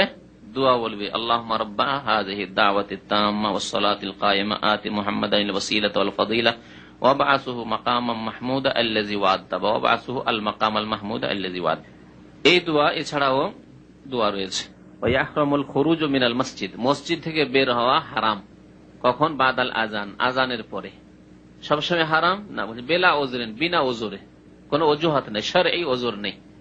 ওজর অন্তর্ভুক্ত হচ্ছে পেশাব পায়খানার প্রয়োজন, ছিলেন বসে যে মাগরিবের ওযুতে এসা পড়েই যাব, আর যেমনই আল্লাহু আকবার আজান হয়েছে তেমনই পেশাব পায়খানার বেগ, তখন কি করবেন? যেতে হবে। এটি ওজর, কি হচ্ছে? ওজর। কিন্তু আপনার ইচ্ছা আছে যে আমি পেশাব পায়খানা থেকে সেরে আবার মসজিদে ফিরে আসবো। আও নিয়াতে রুজুইন, প্রত্যাবর্তনের নিয়ত নেই, গেলেন আর ফিরে আসবেন না মসজিদে, তো চলবে না, নামাজ ওখানে পড়েই বের হইতে হবে। অন্য জায়গায় নামাজ পড়বো বলে আজানের পর বের হবেন না, জায়েজ নয়। আর ফেরার যদি নিয়ত থাকে তাহলে জায়েজ আছে। ওয়াইদা শারা আল মুআজ্জিনু ফিল আযানি, মুআজ্জিন যদি আজান আরম্ভ করে দেয়, ওয়াল ইনসানু জালিস, আর কোন মানুষ যদি বসে থাকে, ফালা ইয়ামবাগি লাহু আন ইয়াকুম, তাহলে তার জন্য দাঁড়ানো উচিত নয়, দাঁড়ানো মুনাসিব নয়, অনুচিত বা সমীচীন নয়। বাল ইয়াসবিরু, বরং ধৈর্য ধারণ করবে, হাত্তা ইয়াফরুগা লিআল্লা ইয়াতাশাব্বাহা বিশ-শায়তান, যতক্ষণ ফারিগ না হয়ে যাবে আজান থেকে, যাতে করে শয়তানের সাদৃশ্যতা না হয়, শয়তানের সাদৃশ্যতা না হয়। কি জন্য? যে শয়তান, হাদিসে আছে যে আজান দিলে শয়তান পালাতে শুরু করে। বসে আছেন হঠাৎ আল্লাহু আকবার আজান হতে উঠে গেছেন, তাহলে একটা শয়তানের অনুকরণ হয়ে যাচ্ছে, শয়তানের সাদৃশ্যতা হয়ে যাচ্ছে। আজান শুনলেন, আজানের জবাব দিয়ে দেন, এটি হচ্ছে উত্তম, যেখানে অবস্থান করে রয়েছেন, তারপরে মসজিদের দিকে রওনা হন। ওয়ায়ামবাগি লিল মুসলিমি ইযা সামিআ আল আযান আন ইয়াতাওয়াজ্জাহা ইলাল মসজিদ, মুসলিমের জন্য উচিত যখন আজান শুনবে তখন মসজিদের দিকে মুখ করবে, মসজিদের উদ্দেশ্যে রওনা হবে। তাওয়াজ্জুহ করা মানে রওনা হওয়া, মসজিদের উদ্দেশ্যে রওনা হবে। ওয়ায়াতরুকা সাইরাল আমালিদ দুনিয়াউইয়া, পার্থিব সমস্ত কাজ ত্যাগ করবে, পার্থিব সমস্ত কাজ ছেড়ে দেবে, অফিসের কাজই হোক, আর লেবারের কাজই হোক, আর দোকানপাটেরই কাজ হোক, যে কোনো কাজ হোক না কেন, দুনিয়ার কাজ হলে সমস্ত কাজ ছেড়ে দিয়ে মসজিদের দিকে রওনা হবে। সুতরাং এটি ইসলামের বিধান যে যখন আজান হবে তখন কাজ কর্ম বন্ধ করে দেওয়া হবে। সুতরাং মুসলিম সরকারের উচিত যে আজান হতেই কাজকর্ম বন্ধ করে দেওয়ার আদেশ প্রদান করা। কারণ মহান আল্লাহ রাব্বুল আলামিন ইরশাদ করেছেন, ফি বুয়ুতিন আযানাল্লাহু আন তুরফাহ, আল্লাহ আদেশ করেছেন তার ঘরগুলিকে, বুয়ুত মসজিদগুলিকে বুয়ুত বলা হয়েছে, সেই ঘরগুলিকে সমুচ্চ করার আদেশ করেছেন, মানে সেগুলিকে পরিষ্কার পরিচ্ছন্ন রাখতে হবে, সেগুলিকে সুন্দর করতে হবে, দুনিয়ার ঘর তৈরি না করে, শিরক বিদাতের ঘর তৈরি না করে বা সুন্দর না করে আল্লাহর ঘর বেশি সুন্দর করার হক রাখে।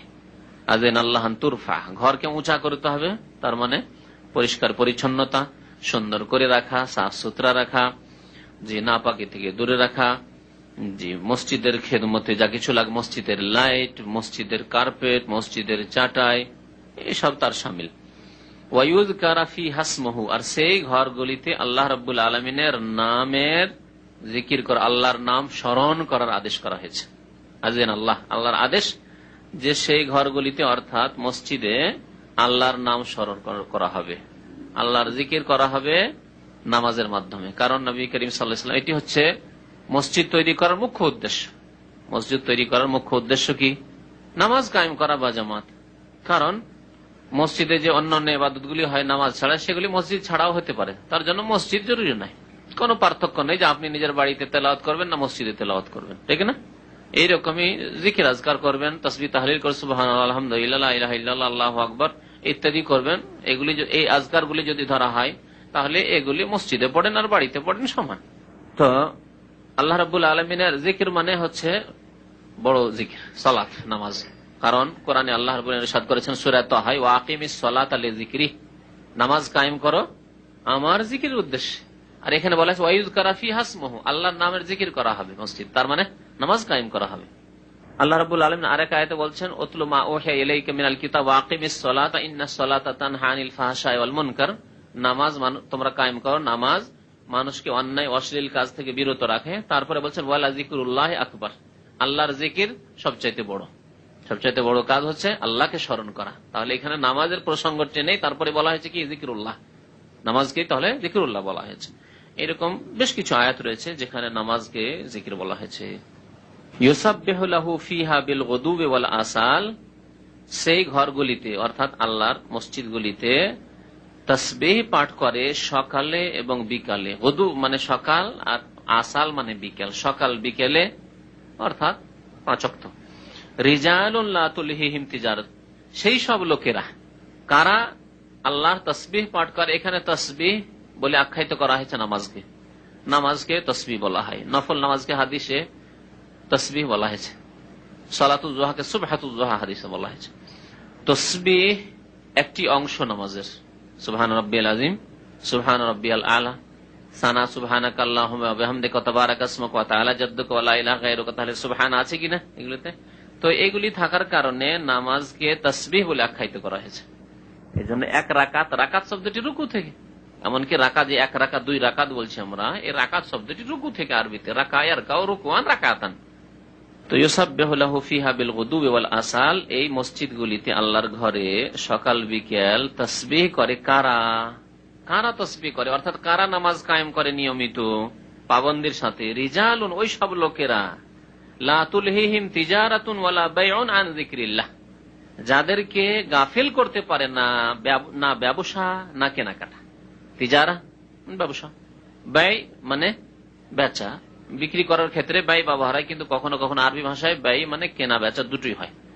তাহলে কেনাকাটা অথবা ব্যবসা বাণিজ্য কাছাকাছি শব্দ। তাদেরকে গাফিল করতে পারে, লা তুলহিহিম, তাদেরকে গাফিল করে না। ব্যবসার জন্য গাফিল, দোকানপাট বন্ধ করা যাবে না, ব্যবসা বাণিজ্য বন্ধ করা যাবে না, কমার্শিয়াল সেন্টার বন্ধ করা যাবে না। ওয়ালা বাইউন, আর না হাটে বাজারের সময় এখন হাট বাজারের কাজ করা বন্ধ করা যাবে না, না হলে নামাজ পড়ে আধা ঘন্টার মধ্যে সব কেনাকাটা শেষ হয়ে যাবে, সুতরাং না থাক নামাজ। যেন আমাদের দেশের গরু হাটের অবস্থা, ছাগল হাটের অবস্থা, সেই দিন আর নামাজ পড়ে না। যারা গরু আর ছাগল বিক্রি করতে যায় বা কেনার জন্য যায়, তারা তা নিয়ে ব্যস্ত, আসরের নামাজ এসে রাত্রে পড়ে। যারা নামাজি তাদেরও অবস্থা এরকম। ওয়ালা বাইউন আন যিকরিল্লাহ, আল্লাহর জিকির থেকে, আল্লাহকে স্মরণ করা থেকে তাদেরকে গাফিল রাখতে পারে না ব্যবসা বাণিজ্য না কেনাকাটা। ওয়া ইকামিস সালাহ, এবং নামাজ কায়েম করা থেকে। তাহলে জিকরুল্লাহ আম শব্দ, আর ইকামুস সালাহ নামাজ কায়েম করা খাস। ওয়া ইতাউজ যাকাত, যাকাত প্রদান করা ইবাদত। ইবাদত আল্লাহ যদি স্মরণে আমাদের না থাকে বলা যেতে পারে সেটিও আল্লাহর জিকিরের শামিল। কারণ আল্লাহ থেকে যদি কেউ গাফিল হয়ে যেত আল্লাহর জিকির থেকে, তাহলে সে যাকাত দিত না। আল্লাহকে বলে স্মরণ আছে যে আল্লাহর সামনে জবাবদেহি করতে হবে মালধন সম্পর্কে, যাকাত সম্পর্কে, সুতরাং যাকাত দিতে হবে। আল্লাহর স্মরণের কারণে যাকাত বের হচ্ছে। ইয়াখাফুনা ইয়াওমান, এবং সেই লোকেরা যারা সকাল বিকাল কি করে আল্লাহর মসজিদে তাসবিহ করে অর্থাৎ নামাজ কায়েম করে, এবং তারা তাদেরকে আল্লাহর জিকির থেকে, নামাজ থেকে এবং যাকাত প্রদান থেকে তাদের ব্যবসা বাণিজ্য গাফিল করতে। ব্যবসা বাণিজ্যের হিসাব নেই, এত ব্যস্ত যে বছর পার হয়ে গেল ওর যাকাতের হিসাবই করার সময় হয় না। নিজের পয়সার হিসাব নিকাশে এত ব্যস্ত যে বছরকে বছর পার হয়ে চলে যাচ্ছে, যাকাতের কোন হিসাব নিকাশ নেই যে কয় টাকা আমার যাকাত বেরোবে। নয়, এইরকম নয় তারা। কারা? যারা নামাজি, যারা নামাজি, যাদের সম্পর্ক আল্লাহর ঘরের সাথে, মসজিদের সাথে, যাদের অন্তর মসজিদের সাথে ঝুলন্ত। যেমন হাদিসে বলা হয়েছে ওরা জলন কালবহু মুআল্লাকুন বিল মসজিদ, 7 প্রকার মানুষকে আল্লাহ রাব্বুল আলামিন যে ছায়া দেবেন তার এক প্রকার হচ্ছে তাদের অন্তর ঝুলন্ত অবস্থা থেকে মসজিদে সব সময় ঝোলা, মসজিদের দিকে টান তাদের অন্তরে। ইয়াখাফুনা ইয়াওমান, তারা সেই দিনকে ভয় করে। তারা সেই দিনকে ভয় করে। কেন এরকম? তারা সকাল বিকাল নামাজ কায়েম করে, আল্লাহর জিকির করে, তারা যাকাত প্রদান করে। কি জন্য? ইয়াখাফুনা ইয়াওমান, সেই দিনকে ভয় করে। সেই জন্য, সেই দিনের ভয়, না হলে করতো না। ভয় যে সেই দিন আল্লাহর সামনে দণ্ডায়মান হয়ে জবাব দিতে হবে।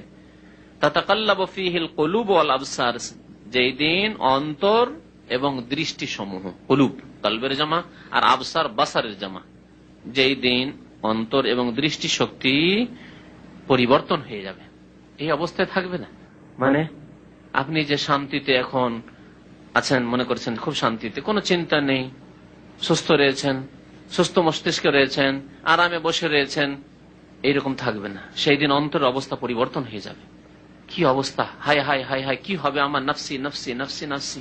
এমনকি আম্বিয়াগণ বলে নফসি নফসি নফসি।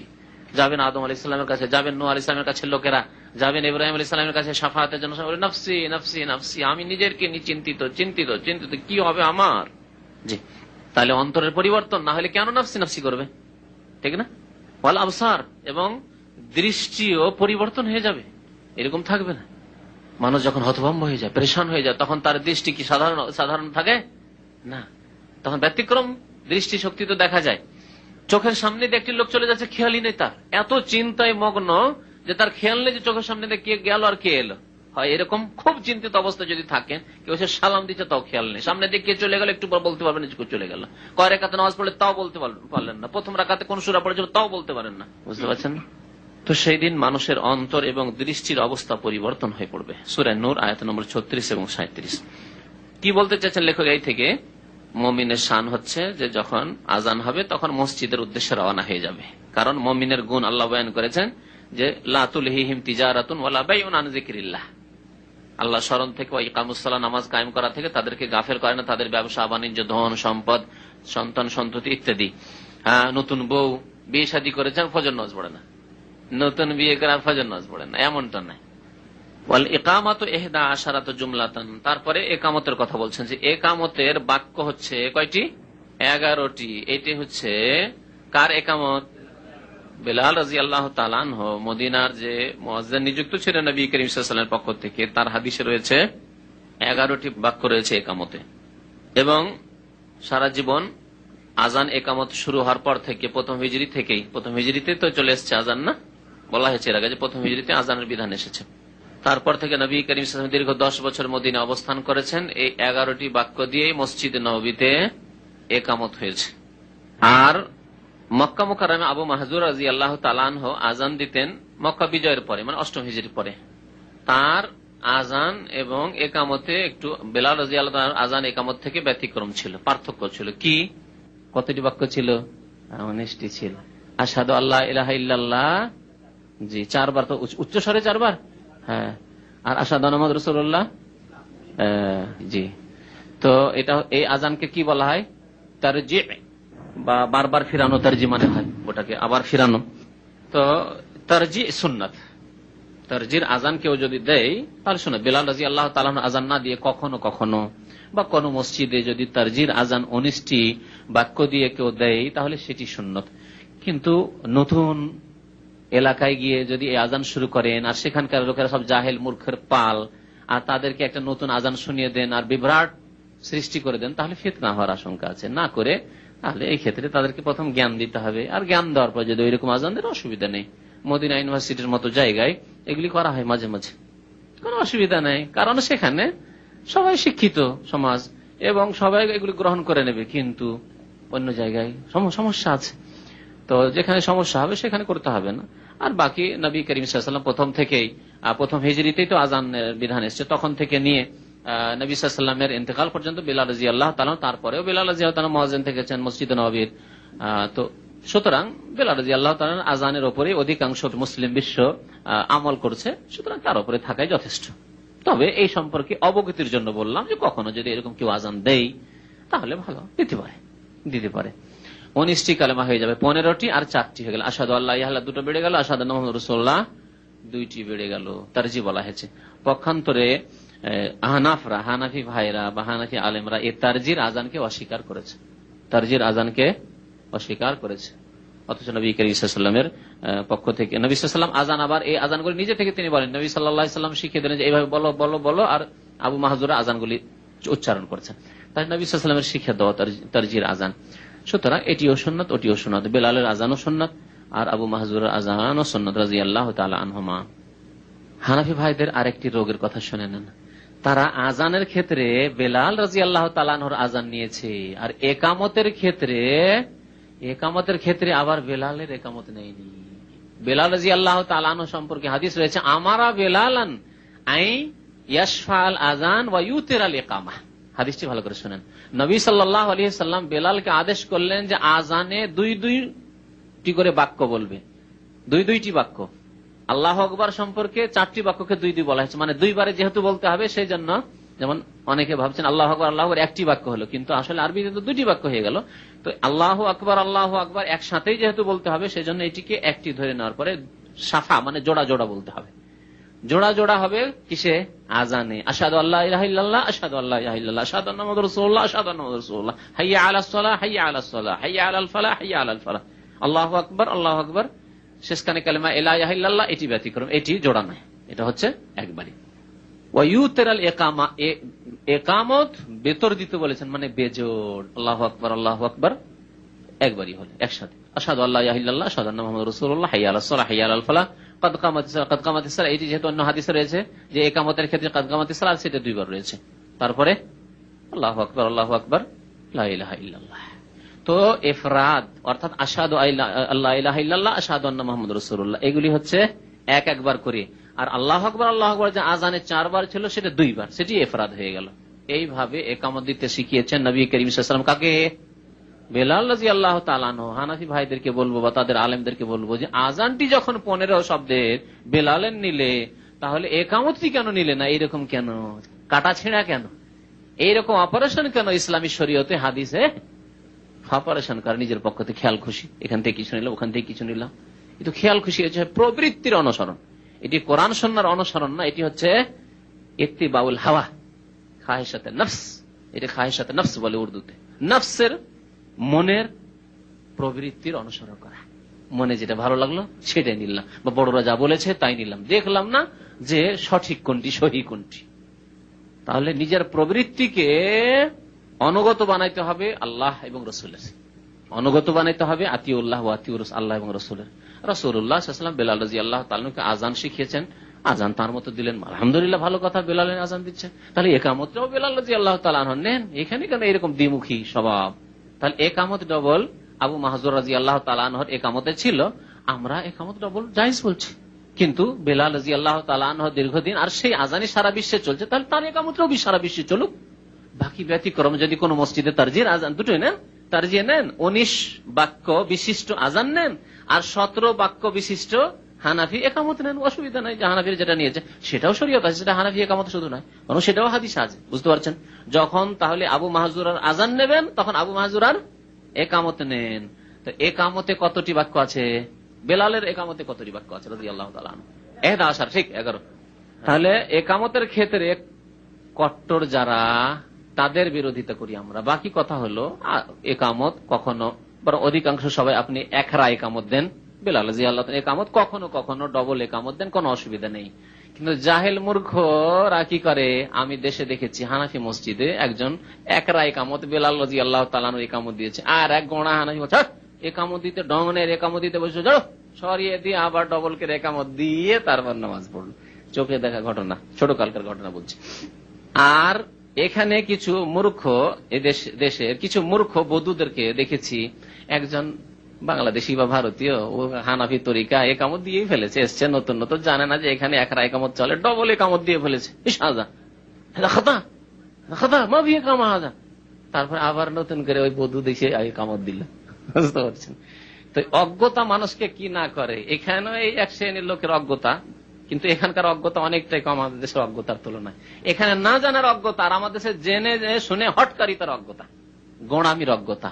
কোনটি অজ্ঞতা বেশি বিপজ্জনক? জেনে শুনে যদি কেউ বিভ্রান্তির শিকার হয়, সেটি বেশি খতরনাক, বিপজ্জনক। আর না জানার কারণে আল্লাহ মাফ করে, জানে না সেই জন্য আবার করে একামত দিল। জেনে জানে যে এটি একামত আছে, হাদিস টাদিসে নেই, আর ও জানে থাকলেও হানাফি মযহাবে একামত নেই, তোমার একামত বাতিল, কারণ তুমি হানাফি মযহাবের তরিকায় একামত দিলে না। তুমি বুঝতে পারছেন? তাহলে জেনে শুনে হটকারিতা করে একামত গ্রহণ করলো না, সে বেশি বিপদে রয়েছে, খাতরায় রয়েছে। তো কথা হচ্ছে যে দুটোই জায়েজ। না হয়তো তাদের কাছে ওইভাবে হাদিস পৌঁছেনি, আল্লাহু আলাম, অথবা যেভাবে হোক, তাদের কাছে মুখ্য ব্যাপার স্যাপার হচ্ছে যে তাদের ইমাম সাহেবের ফতুয়া, আর তারপরে তখন তারা দলিল খোঁজাখুঁজি করেছেন। ইমাম সাহেবের ফতুয়া দেখছেন যে না, একামত তো ডবল, আর আজান আবার তারজি নয়, এটা হচ্ছে ইমাম সাহেবের ফতুয়া। ইমাম সাহেব যখন ফতুয়া দিয়েছেন, এখন ওর অনুকূলে দলিল খুঁজতে শুরু করেছে। এটার দেখা না, দলিলটা আসলে রাখবো, তারপরে ইমাম সাহেবের কথা ঠিক হলে নেবো, না হলে নেবো না। ইমাম সাহেবের কথা ঠিক থাক, আর তারপর দলিল খোঁজাখুঁজি করি। দলিল খুঁজে খুঁজে দেখা গেল যে মক্কার একামতটা মিলছে ইমাম সাহেবের কথার সাথে, সুতরাং ওখান থেকে দলিল নি, আর মদিনার আজানটা মিলছে, ওখান থেকে নি। তো দলিল পরে তাদের কাছে পার্থক্যই, দলিল পরে আর আগে হচ্ছে ইমাম সাহেবের কথা, বুঝতে পারছেন? পক্ষান্তরে কোরআন এবং সুন্নাহর অনুসারীদের কাছে হচ্ছে আগে দলিল, আল্লাহ রসুলের কথা, তারপরে ইমামদের কথা। ইমামদের কথা থেকে আমরা সাহায্য নেব, উপকৃত হবে, যে তারা কি বলেছেন, এই সম্পর্কে মন্তব্য কি করেছেন, কোনটি উত্তম কোনটি অনুত্তম বলেছেন, পড়বো, শুনবো, দেখবো, বিবেক বিবেচনা করব, কিন্তু চূড়ান্ত ফয়সালা হবে কিসের মাধ্যমে? কোরআন সুন্নাহ সহিহ হাদিসের মাধ্যমে। বুঝতে পারছেন? আর তাদের চূড়ান্ত সিদ্ধান্ত হচ্ছে ইমাম সাহেবের উক্তি, ইমাম সাহেবের মত, ফিকহ মাসলা, লোকের কথা, আলেমের কথা, আর বাকি দলিলগুলি খুঁজতে হবে, যেহেতু লোকজন দলিল জিজ্ঞেস করলে কখনো বলতে হইতে পারে। বুঝতে পারছেন না? শোনেন, যেখানে পরিবেশ নাই সেখানে করেন না, সেখানে উত্তমটা শেখান। যেমন আমাদের বাংলাদেশে হানাফি মসজিদে হঠাৎ করে যদি একরা একামত দেন তাহলে ঝগড়া ফাসাদ হতে পারে, কারণ মযহাবী গোড়ামি রয়েছে। তাহলে তাদেরকে বুঝিয়ে যদি একরা একামত, বেলাল রাদিয়াল্লাহু তাআলা একামত যেটি হচ্ছে উত্তম সেটি চালু করতে পারে সবচাইতে ভালো। আর না হলে তাদেরকে যদি বুঝিয়ে নিতে পারেন এটা যে দুটোই চলে, সুতরাং কখন আমরা একরা একামত দেবো, কখনো ডবল দেবো, সেটাও ভালো, সেটাও ভালো। কিন্তু শুধু আবু মাহজুরার একামতের ওপর থাকবে আর আবার আজানের আবু মাহজুরার নেবে না, আবার আজান এখানকার, ওইখান থেকে আজান, ওইখান থেকে একামত, না, তো বুঝাতে হবে এগুলি ব্যাপার। আর একামত গুলি দিতে হবে খুব দ্রুত, মানে লম্বা করে না, টান দিয়ে আজানের মতো। ইয়াহদেরোহা, হাদার করা মানে তাড়াতাড়ি পড়ে যাওয়া। কেরাতের ভাষা এটি হাদার। কেরাত একটা হচ্ছে তারতিল করে পড়া, খুব টান টন দিয়ে পড়া কোরআনের তেলাওয়াত, আর একটা হচ্ছে হাদার করা। আলহামদুলিল্লাহ রাব্বিল আলামিন আর রহমানির রহিম মালিক ইয়াউমিদ্দিন, এটা হচ্ছে হাদার। তো ওই রকম একামতটা হাদার হবে, আজানের মতো লম্বা টান দিয়ে নয়। আই ইউসরে ফিহা, হাদার করার অর্থ হচ্ছে তাড়াহুড়া করা, ইউসরে মানে জলদি করা। লিআন্নাহা লিইলামিল হাজিরিন, কারণ একামত দূরের লোকদেরকে জানানোর জন্য নয়, উপস্থিতগণকে জানানোর জন্য। মসজিদে যারা উপস্থিত তাদেরকে জানানোর জন্য যে একামত হয়ে গেছে, তার মানে নামাজ শুরু হচ্ছে। কেউ যদি সুন্নাত পড়ে ছেড়ে দাও, হ্যাঁ, দিয়ে লাগো, আর বসে থাকলে কথা বললে উঠো, দাঁড়াও, এখন নামাজ শুরু হতে যাচ্ছে। লিআন্নাহা লিইলামিল হাজিরিন, তাড়াতাড়ি কেন বলতে হবে একামত গুলি? কারণ এগুলি উপস্থিত ব্যক্তিদেরকে জ্ঞাত করার উদ্দেশ্যে। একামত হচ্ছে উপস্থিত ব্যক্তিদেরকে জ্ঞাত করার উদ্দেশ্যে। ফালা দাইয়া লিতারাসসুল ফিহা, সুতরাং তাতে দীর্ঘ করার কোনো প্রয়োজন নেই। আল্লাহু আকবার, আল্লাহু আকবার, লম্বা করার কোনো প্রয়োজন নেই। আল্লাহু আকবার, আল্লাহু আকবার, এইভাবে। ওয়া ইউস্তাহাব্বু আন ইয়াতাওয়াল্লাল ইকামা মান তাওয়াল্লাল আযান। আর একটি মাসলা, একামত কে দিবে? একামত কে দিবে? এই ক্ষেত্রে উত্তম হচ্ছে যে ব্যক্তি আযান দিয়েছে সেই ব্যক্তি কি করবে? একামত দেবে। সেই ব্যক্তি বেশি হক রাখে, তবে অন্য ব্যক্তিও দিতে পারে। মুয়াজ্জিন হয়তো নেই, বিলম্ব করছে, অথবা মুয়াজ্জিন অনুমতি দিল, দিতে পারে, কোনো অসুবিধা নেই। ওয়ায়ুস্তাহাব্বু, আর মুস্তাহাব উত্তম হচ্ছে আন ইয়াতাওয়াল্লাল ইকামাতা মান তাওয়াল্লাল আযান, যে ব্যক্তি আযানের দায়িত্বশীল, আযান যে ব্যক্তি দিয়েছে সেই ব্যক্তি একামত দেবে। এই একটি মাসলা। তবে অন্য লোক আগে বেড়ে একামত দিতে লাগবে না, যতক্ষণ মুয়াজ্জিন না বলবে যে তুমি একামত দাও, অথবা সময় হয়ে গেছে, ঘড়ির কাঁটা আগে বেড়ে চলে যাচ্ছে, আর মুয়াজ্জিনের খোঁজ খবরই না, আযান দিয়ে কোনো কারণে হোক নেই মসজিদে, তাহলে যে কোনো ব্যক্তি একামত দেবে। আরেকটি মাসলা হচ্ছে যে একামত যে দেবে ইমামের অনুমতি ক্রমে দেবে। ইমাম যতক্ষণ না এসেছে, অনুমতি দেয়নি, ততক্ষণ একামত দেবে না। কারণ একামত দিয়ে দিচ্ছে, হয়তো ইমামকে দেখেইনি, তারপরে 5 মিনিট ধরে 10 মিনিট ধরে আর ইমাম আসে না, তাহলে তো মুশকিল। সুতরাং যখন ইমামকে দেখে নেবে যে মসজিদে পৌঁছে গেছে, হয় বলছে যে আপনি একামত দাও, অথবা দেখতে পেয়েছে যে হ্যাঁ এখন নামাজ পড়ানোর জন্য চলে আসছে। নবী করিম সাল্লাল্লাহু আলাইহি ওয়াসাল্লাম তাই করতেন, হুজরা মুবারাকায় থাকতেন, আর যেমনই হুজরা পর্দা থেকে মসজিদে বেরিয়ে আসতেন, বেলাল রাদিয়াল্লাহু তাআলা আনহু দেখতে থাকতেন। যখনই দেখতেন যে হ্যাঁ পর্দা থেকে বেরিয়ে চলে এসেছেন মসজিদে, তখনই তিনি একামত দিতে লাগতেন।